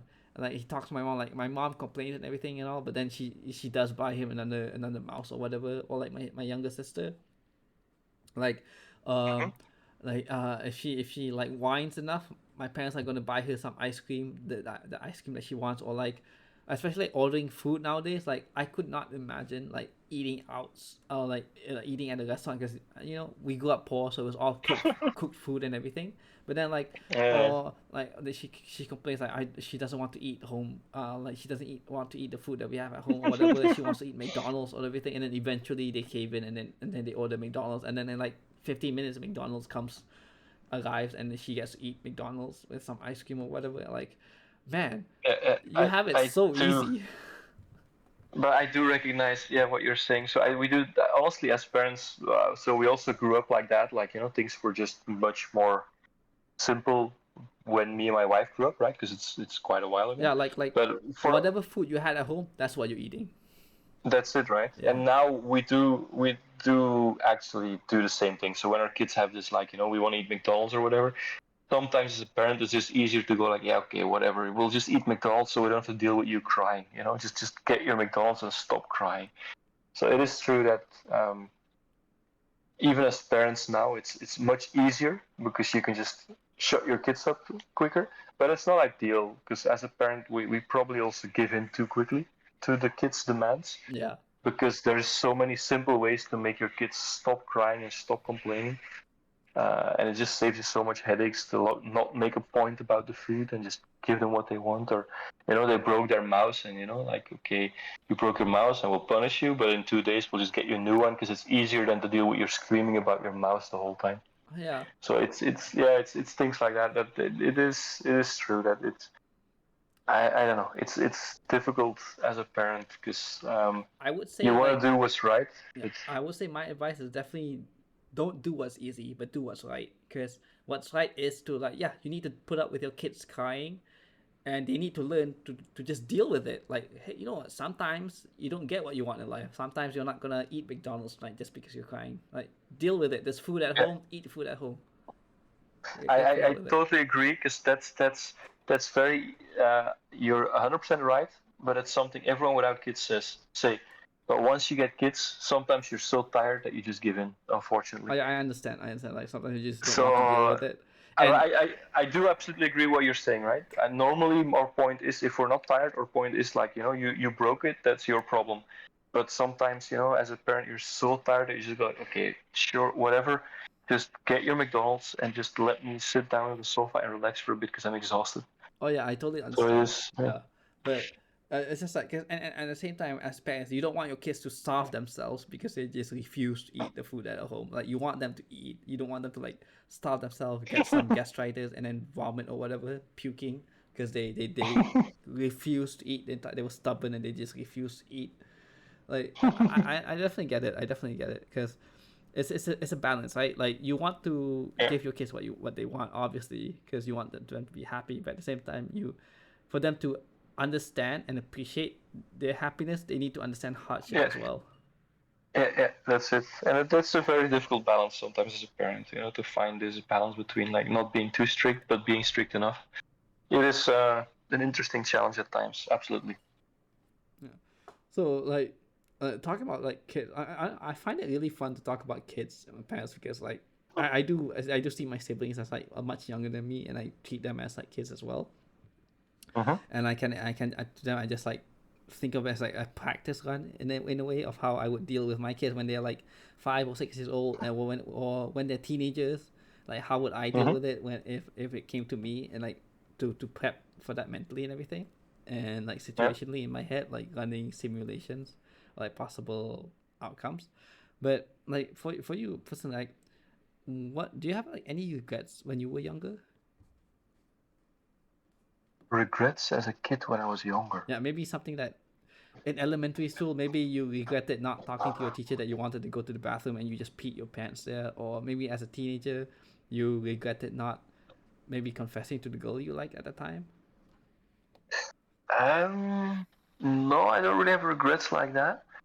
Um, but actually, the only big regret I have now as an adult is that I should have worked out more as a kid. Not like work out like lifting, but I should have been a bit um, do a bit more sports or something as a kid. So that's the one thing I do regret, not having done any any kind of like movement at all. I was just basically a couch potato. And that's one big regret I have, that I didn't have a healthy hobby. That's certainly something I wish if I would start over, and that's something I'm going to try to make my kids do. Make sure that they, but that's the same thing my parents tried to make me do, and I didn't do it. But I do want to make sure that my kids do some kind of sport or something where they move, Yeah, because that's yeah. just like I guess it's because like because you have the same regret now because now that you're older and everything you realize like sports and being active is important, so you'll likely have a, and because you're the same Yeah. way as your kids are, you'll probably have a better approach than maybe what your parents did. But yeah, Yeah. I was curious like as a kid, like how come you didn't find any fun in being like active? Like did you not like play at the jungle gym and you didn't have fun with that? Or Oh, I did enjoy playing with my friends and stuff like that, but I was never a kid. I was never a very active kid. I enjoyed books more than playing outside. So when I was a kid, when my mom told me go play outside, I would just take a blanket and my books and I would go read my books outside. ah. So yeah, I was never. I never. I always used to tell like I only run to catch my train, and Oh. I don't run for anything else. Yeah, and it's not that I have like physical problems now, right? That I feel like I'm older than I should be for my age or anything. But it still would have been nice to have a better health foundation, not having to start from zero if I want to try to get healthy. So I had to really start from zero. While other people I know who used to do some sports or were a bit more active, they of course had a better basis to start with to become healthier. So it's things like that. Oh yeah, Yeah. definitely relatable. Like I was a bookworm as a kid as well, but I don't. I guess I would say I definitely not an anomaly, but I was definitely a bit different because I know adults love me. Like even now, adults love me. Because like as a kid, I was like I remember like my mom had because she was studying right, and for her PhD and everything. Mm-hmm. So like she had this presentation that she had to give to a bunch of students at the time when she was still studying, and Yeah. her lecturer who was also our friend, like our family friend, her teacher Mm-hmm. was there to monitor her and everything, and I had to come. The whole Mm-hmm. family had to come because I couldn't stay at home alone, so my dad was there and everything. So Yeah. Like she was telling me like to make sure like I didn't make any noise or anything, and like her like because her lectures and everything were there. So what I did was like I love reading, right? So I brought two books with me at the time, and I just sat in the class at the back, and I just read my books the entire time. And then before I knew it, the whole thing was over, and then all her lecturers came around her like to praise her, like your son's like a really good son. He just sat there quietly just reading, like didn't disturb you at all anything. And a lot of the same thing with like school and all, because I was just a kid who liked doing his own thing. I like reading books. I like playing video games. I also like being active. I love playing at the jungle gym. I love playing dodgeball. I was like that I that very and like if you were a classmate, I would probably be that very annoying Asian kid that like everyone really liked uh-huh. because they were either really good at decently good at everything, and they had good Uh-huh. grades, and Yeah. like it was just no complaint except for the fact that I would say I fought a lot, but like I didn't take crap from anyone. So like if there was ever like one of Okay. the seniors or whatever that came to like push me around, I just punched them in the face, and like that was basically the only trouble I'd get into as a kid. Everything else was pretty much fine. But yeah, I remember getting into some fights in school as a kid because like I mean no one really picked on me, but there was some people like some of the kids out there who got those people who like just get on your nerves, and Yeah, yeah, absolutely. I just got sick and tired of it. I just like smacked them across the head, and like those were the times where I would get into trouble. And sometimes I get into trouble with teachers as well because like I heavily disagree with something that they were talking about. Like I don't know, it's like just some points that I just didn't sit well with me or like something, and then I like have arguments with them and everything. So like I mean I was liked, but it was more so like they were annoyed that this kid actually had uh decent points to their argument. For example, one of them was if I remember correctly, was it history or was it mathematics? Or was it? Uh-huh. Oh yeah, okay. So I remember back in first grade, Yeah. we had this like thing program to encourage kids to read. It was like Uh-huh. they had this chart in class that was 100. So like once the class reaches 100 books to read, like Yeah. for every book you read, you can color in the spaces until you reach 100 points, and like you get prizes, right? So me being the bookworm Yeah. I read, like I by the time next time in class I had already finished 15 books. So I just colored in 15, and like the teacher got mad at me because like you can't do that. It's not unfair for the kid. And my argument was like, well, if they can't keep up, that's their problem. That's their problem. It's not yours, right? Yeah, it's not my problem. If I can read, if I can finish like 10, 15 books by the next day, like that's their problem, not mine. I like reading, so why why am I being capped of my potential just because others couldn't keep up? So like we had an argument over that because like my point was valid, but at the same time it was like annoying thing to deal with. So we argued that, and then some extra homework. Yes, I was that kid in class that would me and another kid and another girl in class, a Japanese girl, Uh-huh. another Asian Yeah. kid, because of course it'd be the two Asian kids in class, right? We would actually ask for extra homework, not for the whole class, just for Oi. us, just for us. Okay. Like the teacher would give us all Okay. homework, and we after class we after every subject in class we go up to the teacher and ask for extra homework just because we could, because we said like the homework was too easy. Jesus, that's quite unique. Yeah, we were that we me and her we were those kids, like we were those Asian kids that like the homework's too easy. Can you give us like harder homework or like more homework? And like the teacher would, and some of the teachers loved it because like it was very encouraging to see like there are kids who like really love learning, and that was suffer. But sometimes they were a bit exasperated because we were like, can't you give us like harder homework? And they were like, oh, try hards. Yeah, yeah, that's like I can imagine it's a bit a double-edged sword, a double-edged knife for the teachers. Like, Like it must be exhausting.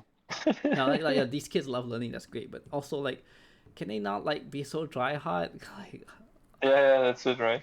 like oh my, okay, I know my homework is easy. Yeah, sure. Like okay, so they give us sometimes they give us like just for extra work because we wanted it. They give us like the seniors type of homework. So let's say Yeah, like yeah. you're in third grade and they give you like fifth grade homework, just so that so since you wanted like more homework here, you can take the fifth grade homework and just do it, right?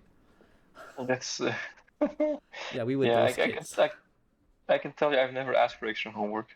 Never ever. Oh no, we were that kid. Like we were me and that other girl. We were those kids in class, and like, and we weren't just bookworms, but like we were decent in sports. uh, yeah, we did good in sports. We played games and everything. Basically, like imagine a normal kid, but then like, because usually normal kids who like are well rounded, they don't excel in Uh-huh. any certain things, but at the same time, Yeah. like we had the best grades in class. We played a lot of games. We played sports, Uh-huh. like especially dodgeball. I absolutely love dodgeball, and like running, sports, and everything. So like I just did everything that I liked, and because because I read a lot, I learned a lot. So I learned how to keep to be decent or at least better than my peers at the things that I like doing. So I was definitely that friend. But like I got along with everyone. It's just that if there was like one or two kids that were really annoying with me, uh, I just smack them across the head and then I get into fights in school. Because some kids are like very bratty and you just can't tolerate them. Yeah, I can imagine. Yeah. Oh, like think about it now. I remember in kindergarten, people were making fun of my name because the way it's pronounced is different from the way in English it's pronounced because sy in my language makes the sh sound, but in Uh-huh. English it makes the sia sound, like because sy doesn't make Ah, sh. yeah, okay. So I got Uh-huh. they made fun of my name like for some reason. At the time, even though I got along with everyone, like we were all friends, but like we were talking about names in class during that time, and they just found it funny, and they were making fun of it, and I just grew tired of it, Uh-huh. so we just got into fights. um, Yeah, but that's kids can be nasty sometimes, yeah, for oh those kind yeah, of things. kids can be really nasty, especially with we're just thinking of the weirdest insults, but like insults that hurt. Oh Uh-huh. man, I hope your kids are gonna be very unique as well. Especially like even now, listening that your kid is making points to you about why you should allow him to play Fortnite is it's a good sign, I'd say.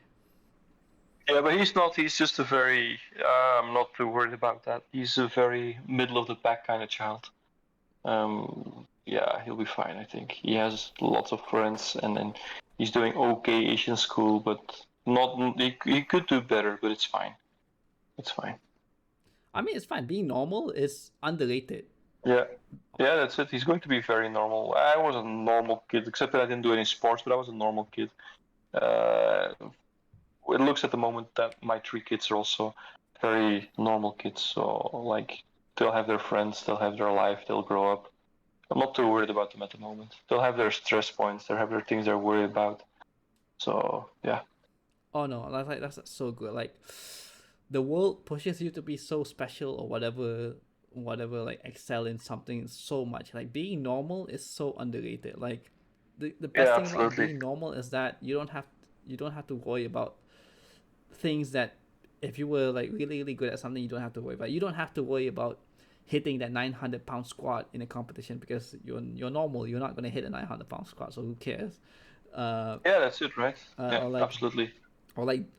discovering or like you're an engineer and you just need to like build something really really unique for like space or whatever. Like I mean sure it's great, and if you're in that position that's very good for you, but um You it's still need the normal people to run society, right? yeah, that's the thing. You need normal So people to run society. You don't need to be so special. Just having a normal job, like maybe being a baker or down the street, making yeah, that good bread, chocolate bread, whatever, for people to just come by, buy and enjoy and eat. Like normal stuff like that is great.